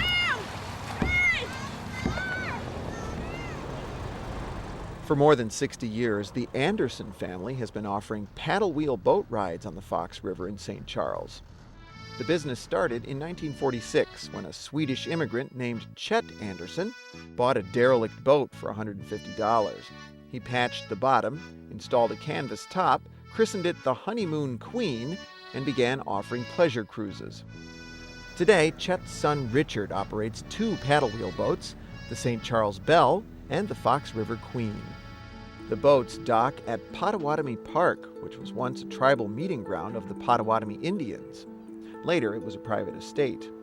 The WPA added an amphitheater, swimming pool, baseball field, and a 9-hole golf course. This statue of a Potawatomi Indian honors the park's Native American history. For all its historic sites and cultural attractions, the thing that draws the biggest crowds to St. Charles is the hope of finding the bargain of a lifetime at the Kane County Flea Market. This massive outdoor market is held once a month, year-round, regardless of weather. A homemaker named Helen Robinson, a.k.a. Queen Flea, founded the market in 1966 when she was in her late 50s. After a lifetime of volunteering at church bazaars, she said, "I've worked for charity all my life. Now I'm going to work for myself." She held her first market at the local American Legion Hall. She spent the profits on books about antiques so she could learn more about her new business. She did her homework well. The market quickly outgrew the Legion Hall and moved to the Kane County Fairgrounds. Today, the market attracts as many as 1,000 vendors and some 5,000 patrons on summer weekend days. You're gonna get 10, 20, 30? Bargaining is, of course, a big part of the fun. Robinson wanted to assure that, so she called it a flea market instead of a show, even though there's a large supply of fine antiques. The formula attracts fanatical buyers and sellers. Some die-hard dealers start lining up at midnight on the Thursday before a market weekend to get a choice spot.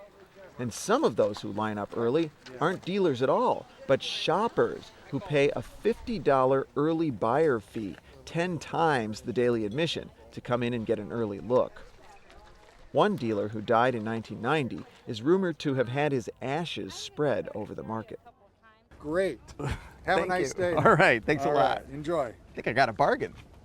The founder, Helen Robinson, remained at the helm for more than 30 years until she died at age 82 in the year 2000. She got a lot of help running the market from her sons, daughters-in-law, and grandkids. They still run it today. In her autobiography, Robinson wrote that she met a lot of good people over the years and a lot of sour heads. "I'm not a hard person to get along with," she said, "if they follow instructions." West of Kane County Flea Market on Route 38 is a remarkable piece of living history in LaFox, Illinois. The 374-acre Garfield Farm and Inn Museum. It's about as close as you can get to what Illinois farms looked like in the 1840s. Original buildings are still intact. The volunteers who operate the farm use actual period equipment, and there are historic animal breeds like oxen and black Java chickens, which would have been found on a farm back then. The old Teamster Inn on the property contains its original furnishings. It's a relic from the days before railroads, when farmers hauled their products to Chicago by horse and wagon.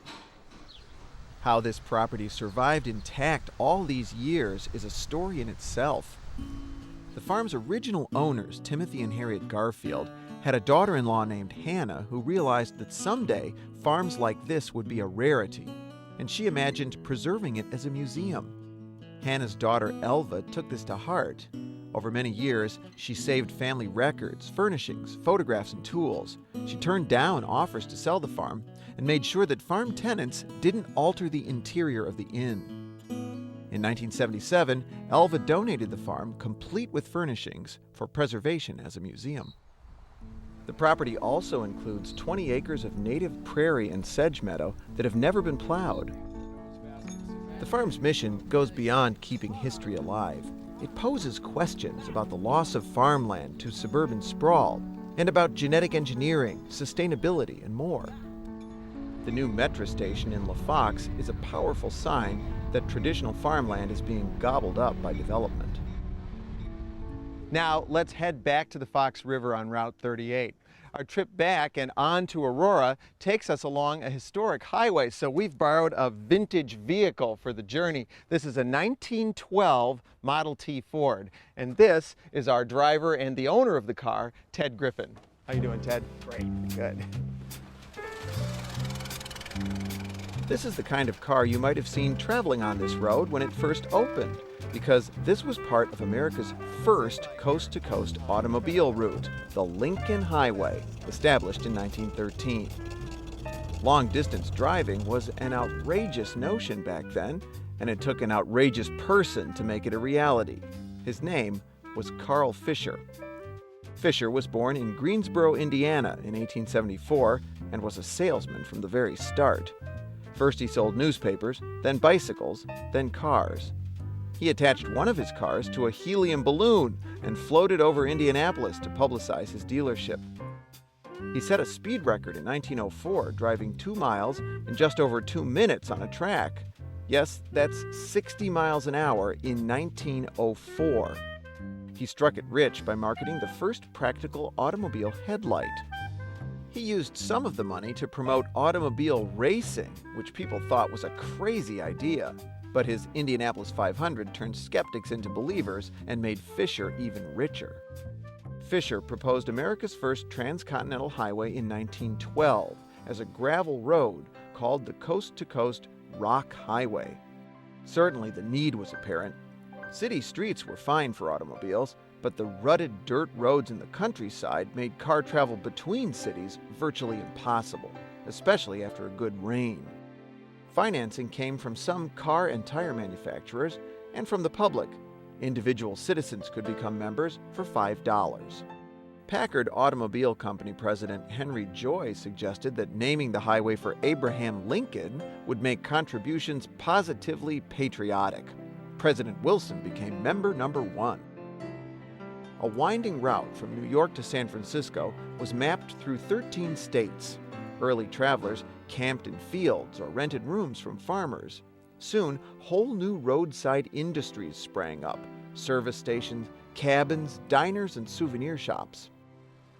In 1919, the U.S. government tested the military value of highways by sending a convoy across the country along the Lincoln Highway. One of the officers on that mission was a young Lieutenant Colonel Dwight D. Eisenhower.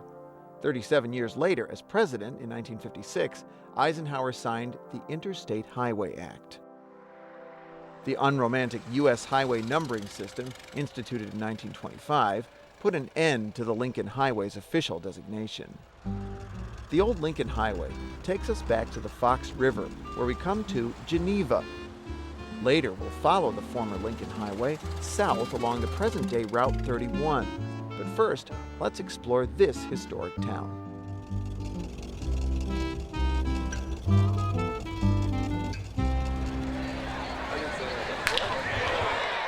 In Geneva, you can see tomorrow's baseball stars today.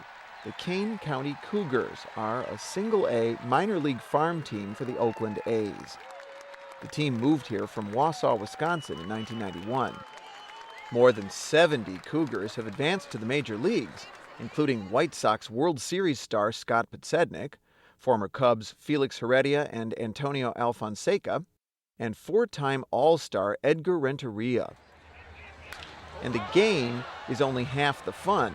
The entertainment between innings and before and after the game includes skydivers, tumblers, contests, and souvenirs launched into the crowd via slingshot. The stadium offers lawn seating for picnicking and free parking. This sculpture is all that's left of one of Geneva's most historic buildings, the Bennett Flour Mill. It burned down in 1971. Old machinery was salvaged from the burned-out building, and artist Geraldine McCullough used it as raw material for her sculpture. The mill was built in 1837. The Bennett brothers began operating it in 1865. They produced Geneva Belle flour, named for Henry Bennett's daughter, Belle. The famous flour was shipped throughout the Midwest and even overseas. Like most mills in those days, it was powered by river current. The current was diverted to the mill through a man-made channel called a mill race. It made a scenic location for a restaurant. The Mill Race Inn has been a popular destination for visitors to the Fox River since 1933.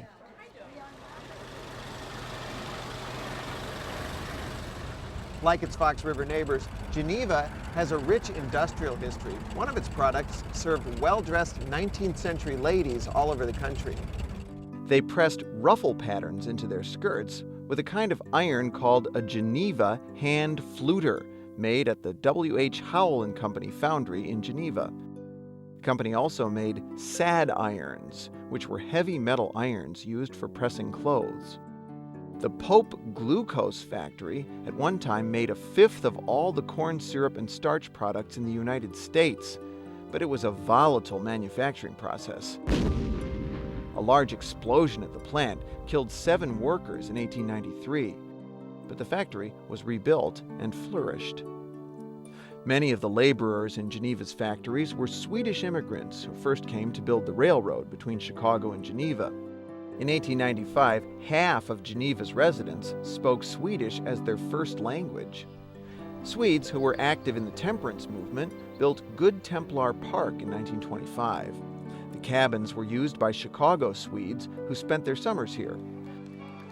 The biggest event of the year at Good Templar Park has always been the annual Midsummer Festival.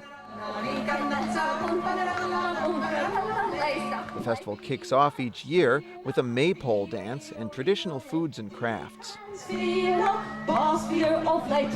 The Geneva Chamber of Commerce has its own midsummer celebration. Swedish Days covers a large part of downtown over several days. The Chamber claims it's the largest Swedish festival in America. Many Chicago area Scandinavians are fiercely proud of this Viking ship built in the 1890s and now stored in Good Templar Park. It's the type of ship they believe explorer Leif Erikson sailed to America some 500 years before Columbus's voyage. This ship was sailed to Chicago from Norway in 1893 via the North Atlantic and the Great Lakes. The Scandinavian boat builders were snubbing their noses at Chicago's World's Columbian Exposition, held that year to celebrate the 400th anniversary of Columbus's voyage. Geneva is the Kane County seat. One of Geneva's first settlers made sure of that. James Harrington came here in the 1830s from Pennsylvania with his wife Charity and their children. James died within 6 years, but in that short time, he platted the town, established it as county seat, opened a general store and tavern, and served as postmaster and sheriff, according to the Encyclopedia of Chicago. Island Park in the Fox River was once called Harrington Island in his honor. It's a good spot to watch the annual canoe races in Geneva. The island also has a bike path and offers summer concerts. Much of Geneva's vintage architecture is well preserved. So well, in fact, that it was used in the film Road to Perdition, which was set in the 1920s and starred Tom Hanks and Paul Newman. Other scenes were filmed in West Dundee.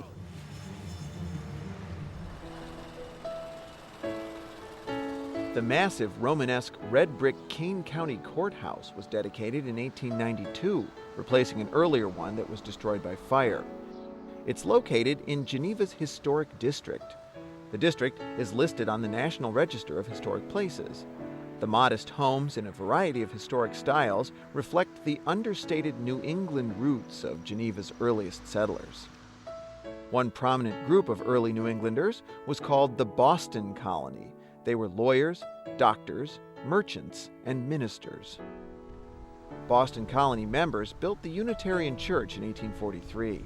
It's the oldest church in Geneva and is said to be the oldest Unitarian church west of New York State. With the arrival of the Galena and Chicago Union Railroad in 1853, a new class of people discovered Geneva. Well-to-do Chicagoans began coming here for outings along the beautiful river. Some even built vacation homes in the area. Of all the wealthy Chicagoans who built estates out here, I'd say the most exotic character was Colonel George Fabian.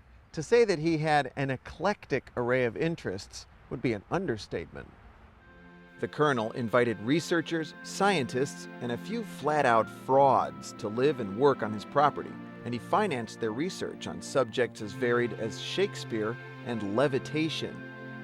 Colonel Fabian and his wife Nell lived in this old farmhouse, which they hired Frank Lloyd Wright to remodel in 1907. It was part of their 325-acre estate on both sides of the Fox River called Riverbank. The colonel's biggest success happened by accident. It was a project that helped the United States and its allies win 2 world wars. It started around 1912, when Fabian hired a researcher who claimed she could find secret codes embedded in the writings of William Shakespeare, proving that all of Shakespeare's works were actually written by Sir Francis Bacon. The theory turned out to be a dud, but before the project fizzled, it caught the attention of another scientist working on a different project for Fabian, a geneticist named William Friedman. Friedman fell in love with code breaking, and eventually he headed up a team at Riverbank that taught the U.S. military how to break enemy codes during World War I. Friedman also fell in love with another cryptologist, Elizabeth Smith, whom he met at Riverbank and married. Later, the Friedmans were hired by the U.S. government, and William broke the most important Japanese code in World War II. Even after the Shakespeare theory went nowhere, Fabian wasn't ready to give up on Sir Francis Bacon. It seems Bacon also claimed to have invented a device that could levitate using sound waves. Fabian hired a Harvard acoustical engineer and built a custom sound chamber to try to replicate the device. Of course, it didn't work, but as with the Shakespeare project, it led to something else. The acoustic laboratory turned out to be one of the best in the country, and it's still in use today. It was the world's first lab dedicated to testing architectural acoustics. If you sit in a cubicle, there's a good chance your partitions were tested here to see how well they absorb sound. Fabian's villa is now a museum that reflects Fabian's eclectic interests. It's operated by Preservation Partners of the Fox Valley. The estate is now a forest preserve, and many of Fabian's most exotic treasures are open to the public. There's a Japanese garden originally designed and maintained by actual Japanese gardeners. And most notably, this 5-story, 68-foot-tall windmill. Fabian paid more than $80,000 in 1914 to buy it and have it moved here from a farm in what is today Lombard, Illinois. The colonel reportedly liked bread made from freshly milled flour. The windmill, with its wooden gears, was restored in 2005 at a cost of more than $900,000 with the help of a third-generation Dutch windmill maker who called it the best example of a Dutch windmill in the United States. It was featured on a 15-cent postage stamp in 1980.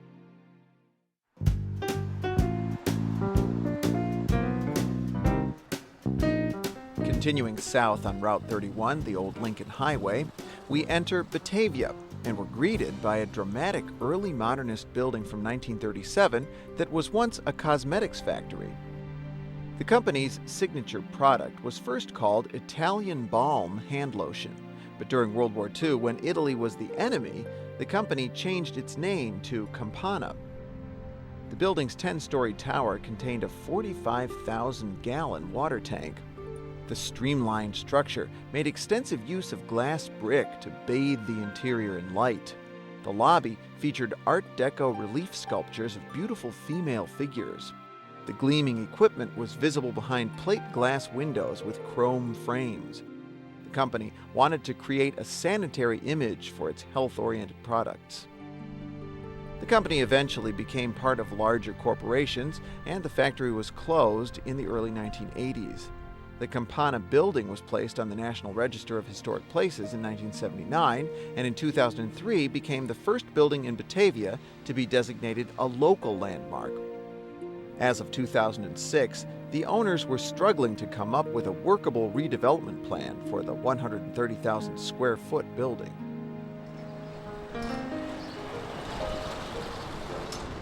Back in Geneva, we saw a pretty great windmill. But here in Batavia, they have enough of them to give Geneva windmill envy. In fact, Batavia was once nicknamed the Windmill City. And looking around town, you can see why. There were once 3 windmill factories in town: Challenge, Apple, and U.S. Wind Engine and Pump Company. Windmills made in Batavia sprouted like giant flowers all across the American West as pioneer farmers claimed their 160 acres under the Homestead Act. They were most often used to power pumps. It's been said that windmills and barbed wire were the 2 key inventions that made the development of the American frontier possible. Batavia's City Hall is in an old windmill factory, and there are 6 restored windmills along Batavia's scenic river walk, which was built entirely by volunteers. It was opened in 1998 after 7 years of work. Batavia also has a Windmill City Festival every year. I like their slogan, "It'll blow you away."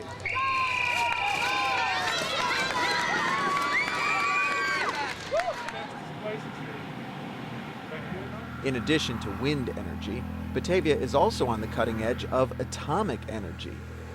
It's the home of Fermilab, the world's most powerful atomic particle accelerator. When the laboratory opened in the 1960s, Batavia changed its nickname from Windmill City to City of Energy. Fermilab is named for one of the premier physicists of the atomic age, Enrico Fermi. Fermi left fascist Italy in 1938 to accept the Nobel Prize in Sweden. He never returned home. He took a position at the University of Chicago, where he oversaw the project that created the first controlled nuclear reaction on December 2, 1942. It was a key step in the development of the atomic bomb and in harnessing nuclear energy for peaceful purposes. Fermi made Time magazine's list of the 100 most important people of the 20th century. Fermilab's Tevatron accelerator whirls subatomic particles around an underground ring at nearly the speed of light, using 1,000 superconducting magnets cooled by liquid helium to 450 degrees below zero. The particles are intentionally smashed together by scientists looking to unlock the deepest secrets of the universe. 3 of the 18 known subatomic particles were discovered at Fermilab. This is probably the only nuclear physics lab that has its own herd of bison. They symbolize Fermilab's work on the frontiers of science. They also remind us that Fermilab's 6,800-acre site was once prairie and later farmland. Some original barns are still used for social events and storage, and the prairie is being lovingly restored. There are still remnants on the property of a small town called Weston and a very old cemetery that's been preserved. Some of the headstones date from 1839. You've probably noticed by now that even though Batavia is home to one of the world's most advanced research centers, it still places a lot of importance on preserving its historic small-town character. Half a century ago, Batavia was so quaint that it made the cover of the Saturday Evening Post. Nebraska illustrator John Falter's painting depicted ice skating on the downtown pond. It appeared on the cover of the January 11, 1958 issue. Now, if that's not all-American enough for you, consider that a Batavia resident invented Flag Day. Dr. Bernard J. Sagrand actually created the holiday when he was a school teacher in Wisconsin in 1885. He popularized the idea in speeches and articles. Later, he went to dental school and moved to Batavia. People who live in this historic Batavia building can say that Mary Todd Lincoln once slept here, but not willingly. This was once the Bellevue Sanitarium.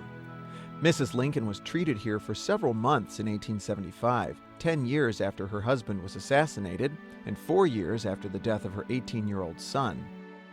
She reportedly suffered from migraines, acute anxiety, insomnia, and delusions. Her son Robert had her declared mentally incompetent.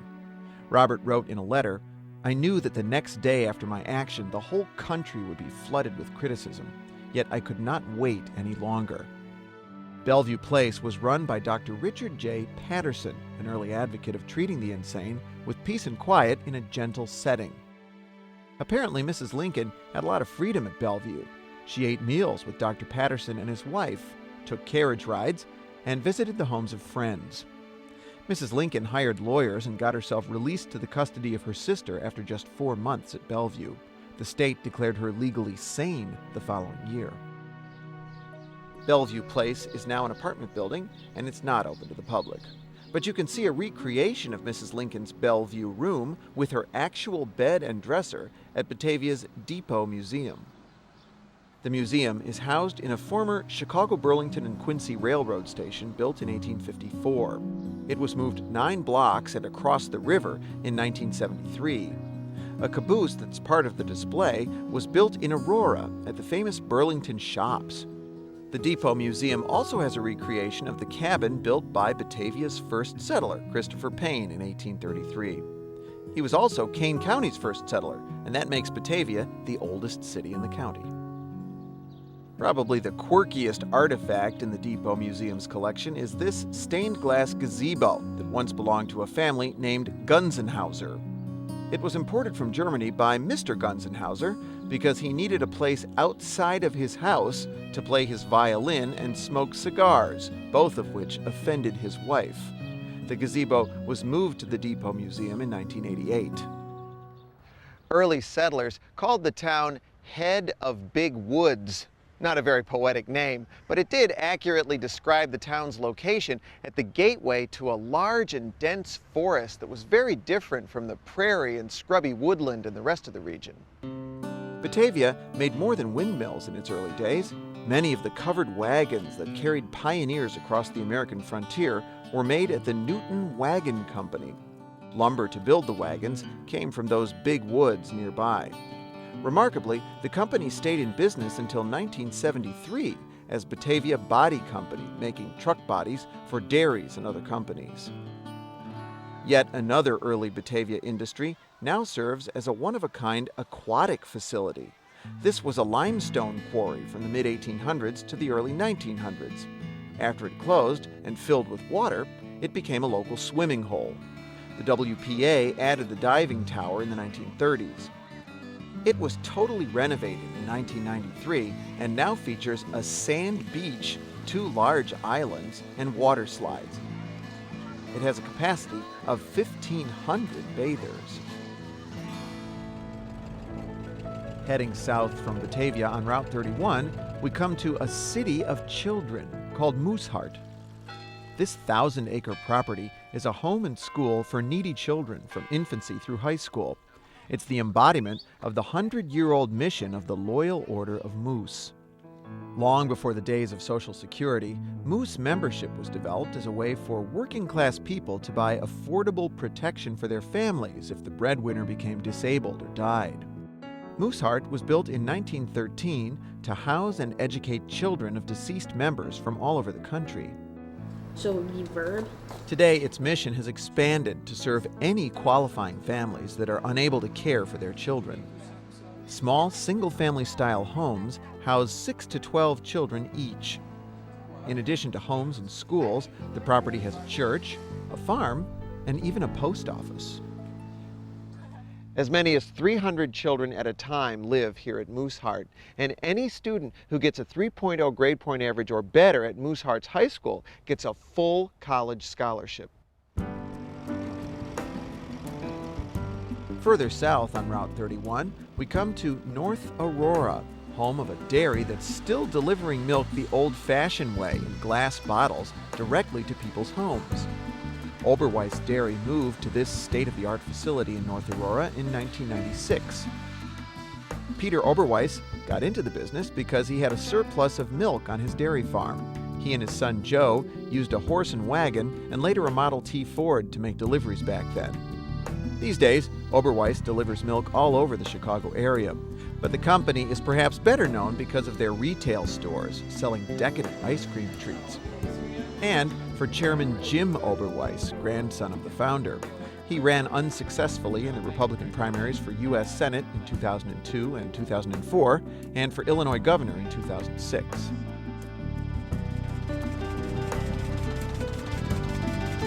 Okay, see ya. The last town on our tour is Aurora. It's one of the fastest growing cities in the country, and it's filled with rich history.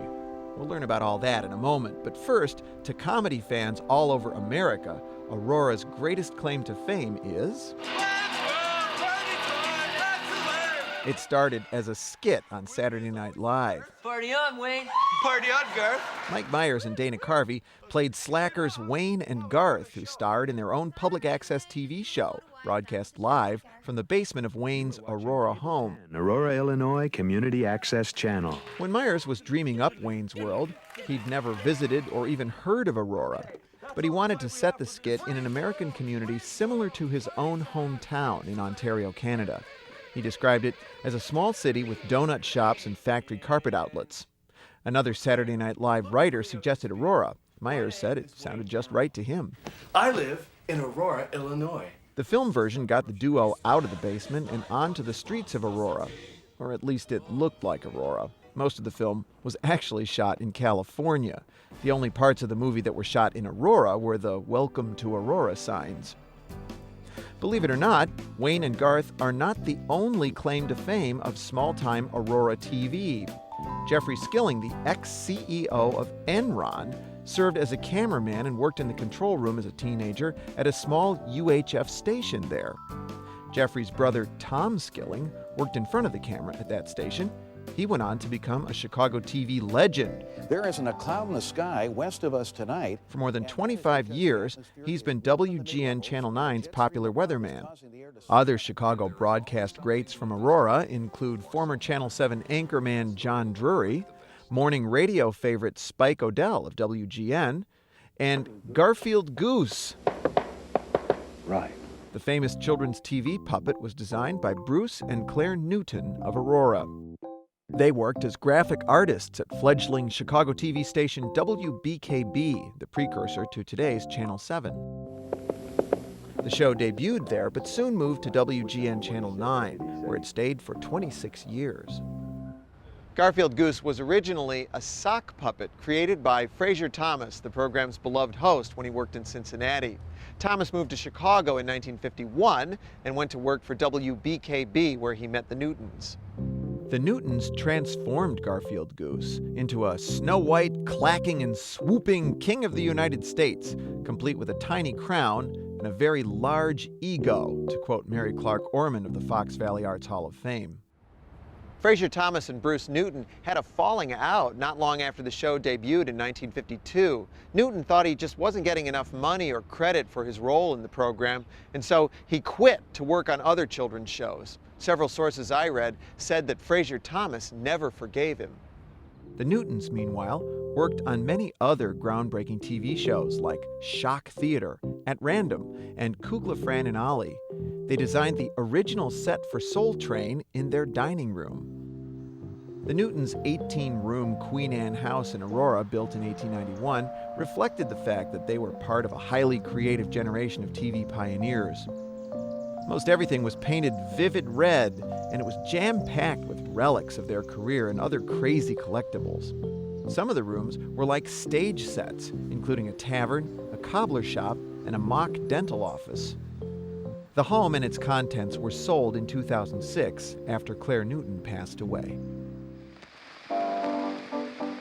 One of my favorite Aurora entertainers came from an age long before television. Violinist Maud Powell was an early recording star. In 1904, she made the first solo instrumental recording for the Victor Talking Machine Company's Celebrity Artist label. Powell was a child prodigy who often performed at Aurora's Opera House. In 1881, at the age of 14, she left to study with the great violin teachers of Europe. She went on to international acclaim and blazed a trail for professional women musicians everywhere.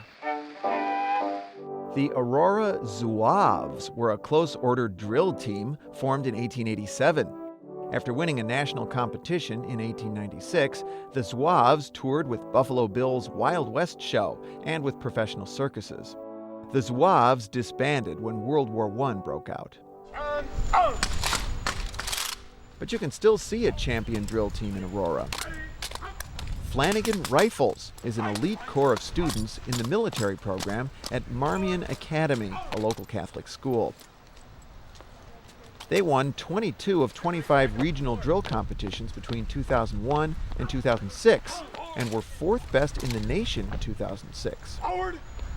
The team practices 7 to 9 times a week during the school year, and the individuals practice countless more hours at home. Even with that rigorous schedule, 85% of the team members are on the school's academic honor roll.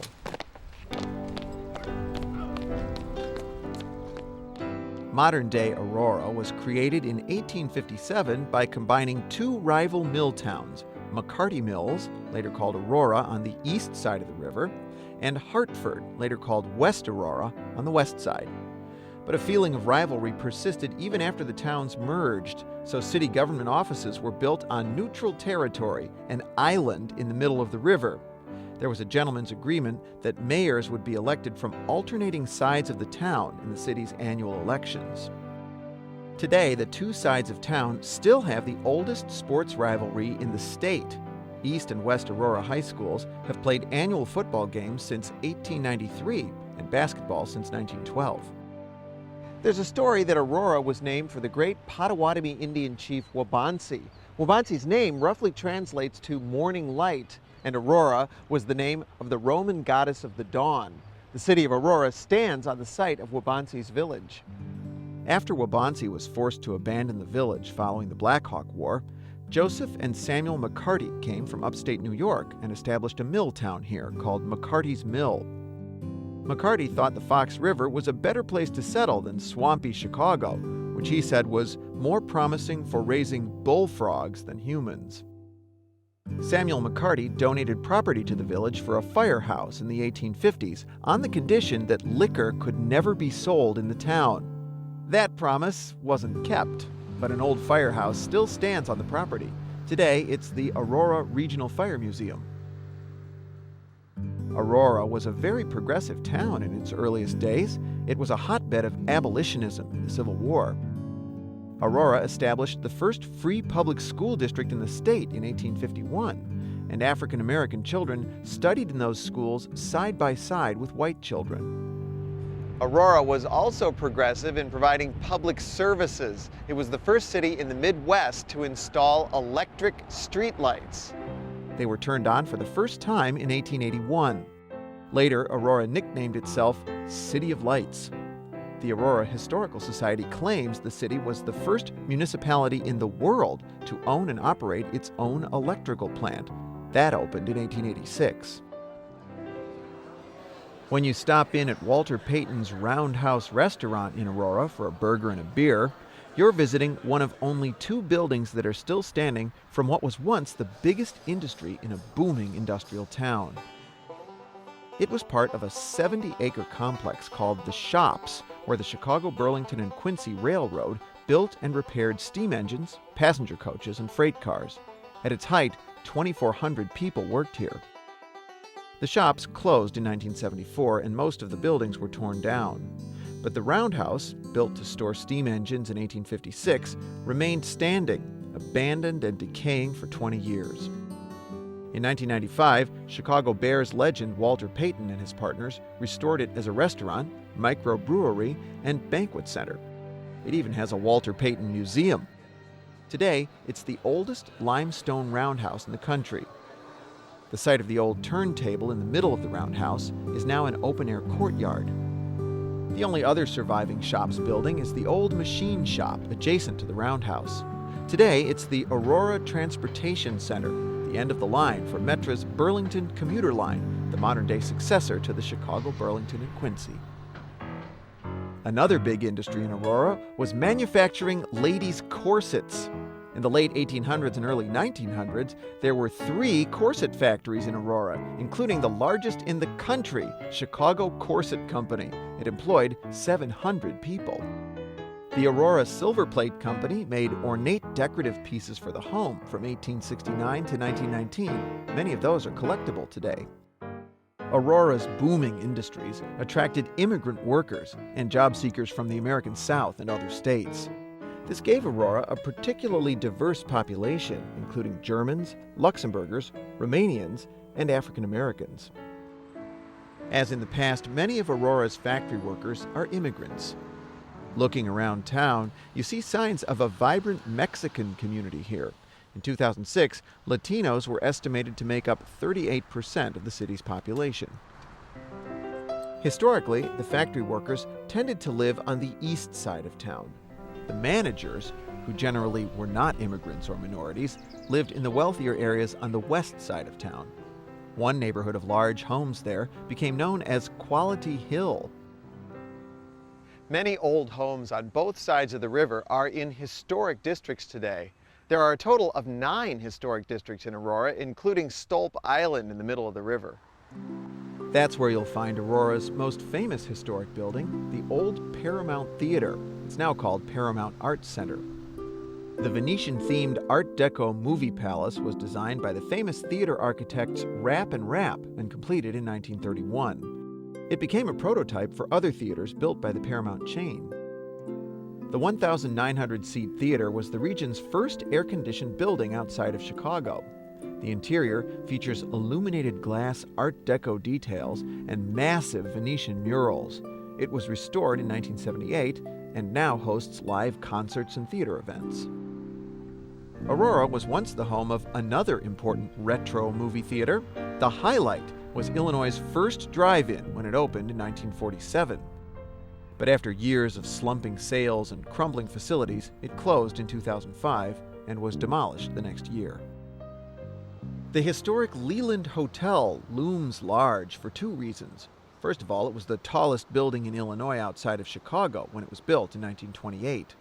Secondly, many early blues recordings were made in this top-floor ballroom, including the first recordings of John Lee Sonny Boy Williamson. Hello, little school girl. Good morning, little school girl. The RCA Bluebird label chose Aurora over Chicago to avoid paying musicians union scale, according to one source. The former hotel is now an apartment building.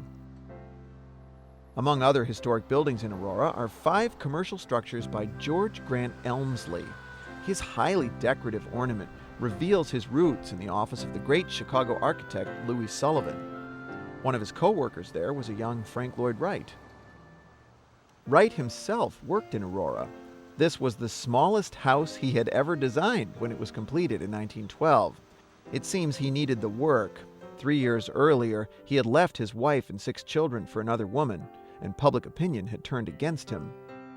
The notoriously strong-willed architect even gave in to his client on some of the design elements. Inside this restored Masonic hall on Stolp Island, you'll find an amazing 9-foot-tall astronomical clock built by William Blandford in 1905. It tells the time in 140 world cities, and it was designed to be accurate for 10,000 years. Only time will tell. It's part of the collection of the Aurora Historical Society, which shares the old Masonic Hall with the Aurora Public Art Commission. This house from 1949 is typical of the odd and eclectic work of architect Bruce Goff.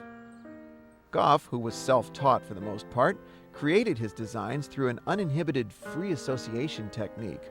This house, designed for artist Ruth Van Sickle Ford, is made of coal, glass, wood, and hemp. You can really see Aurora's history as an industrial town reflected in its cultural attractions today. The city plans to create a downtown sculpture walk that blends art and science. Each piece will be inspired by a different scientific principle.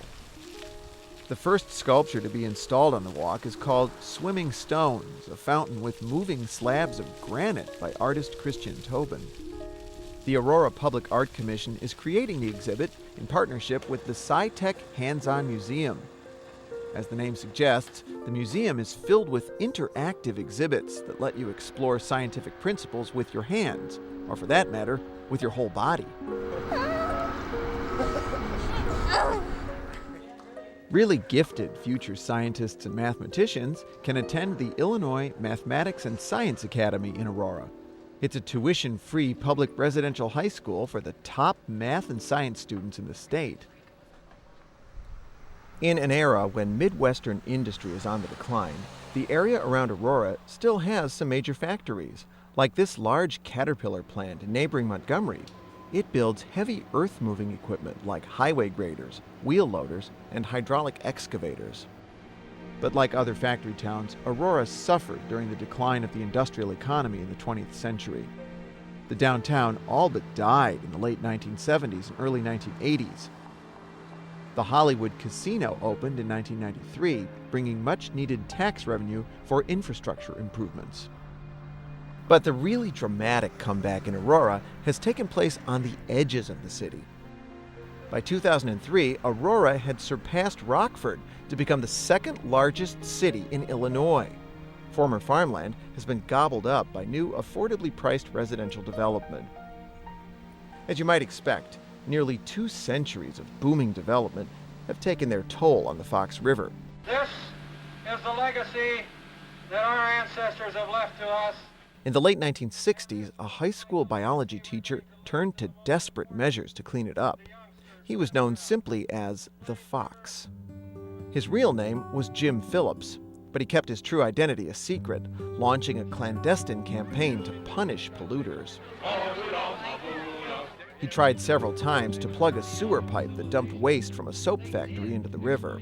He attacked the offices of polluters with dead skunks, stink bombs, and polluted water. Phillips always left his calling card at the scenes of his attacks, a message to the polluter signed the Fox, with the letter O in the shape of a fox's head, according to Waterway historian Ralph Fries. Jim Phillips died in 2001 at age 70.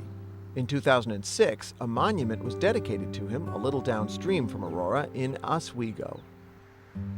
Over the decades, the Fox River has become much cleaner than it was when Phillips started his attacks. But pollution levels in many parts of the river still exceed state standards, and environmentalists warn that rapid development of the Fox River Valley threatens to erase many of those gains. To end our tour, we travel a few more miles south on the Fox River, where we find one of the most important modern houses in America. Farnsworth House from 1951 by pioneering modern architect Mies van der Rohe. Mies liked to say that his goal was to create almost nothing. It's a featherlight space that nearly eliminates the separation between inside and outside. The building might be beautiful, but it ruined the friendship between its owner and its architect. The owner was Edith Farnsworth, a brilliant medical researcher specializing in kidney disease. She was 42 years old when she hired Mies van der Rohe to design the house, and according to historian Franz Schultz, she was a little bored and lonely. She seemed to hope for an intimate relationship with the 59-year-old world-famous architect who had left his family in Europe years earlier. They had a warm friendship at first, but little by little it became apparent to Edith that Mies was more interested in the house than he was in her, and the friendship soured. They fought bitterly over the design. She thought parts of it were just impractical, like no closets. He gave her one, but only grudgingly. They also fought over his fee. Letters between them started out handwritten and affectionate, and ended up typed, formal, and chilly. She described Mies as simply colder and more cruel than anybody I have ever known. She said, perhaps it was never a friend and collaborator that he wanted, but a dupe and a victim. The dispute ended up in the courts. Mies won, but both lost the friendship. Despite her frustrations, Edith kept the house for about 20 years. She eventually sold it to British real estate mogul Lord Peter Palumbo. He lovingly maintained the house and filled it with art. But in 2003, Palumbo abruptly announced that Farnsworth House would be sold at auction. Architecture lovers feared the worst. Someone might buy the house, dismantle it, and move it off its site. The fact that the house is still here is almost a miracle. It took the combined efforts of the Landmarks Preservation Council of Illinois and the National Trust for Historic Preservation. They raised $3.5 million quickly and headed to New York for the auction, but they knew they didn't have enough money. So in the last 24 hours before the house went on the block, they made a frantic round of phone calls and raised another $4 million. Today, Mies van der Rohe's masterpiece is open to the public as a museum. It's owned by the National Trust for Historic Preservation and operated by Landmarks, Illinois. As we've seen throughout this tour, the Fox River has meant many things to many people. To Edith Farnsworth, it was a peaceful escape. To the folks in the chain of lakes where we started this tour, it's a fun-filled playground. The river provided food and fresh water for Native Americans and powered water wheels that turned some early settlers into rich men. In the name of progress, it's been abused, and in the hopes of a better future, it's being cleaned up and in places protected. Above all, it's the thread that connects a series of communities that are unique in the Chicago region. Communities that have their origins not as suburbs dependent on the big city to the east, but as cities, towns, and villages with special histories all their own.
Major funding for the Fox River Valley and Chain of Lakes with Geoffrey Baer is provided by Harris.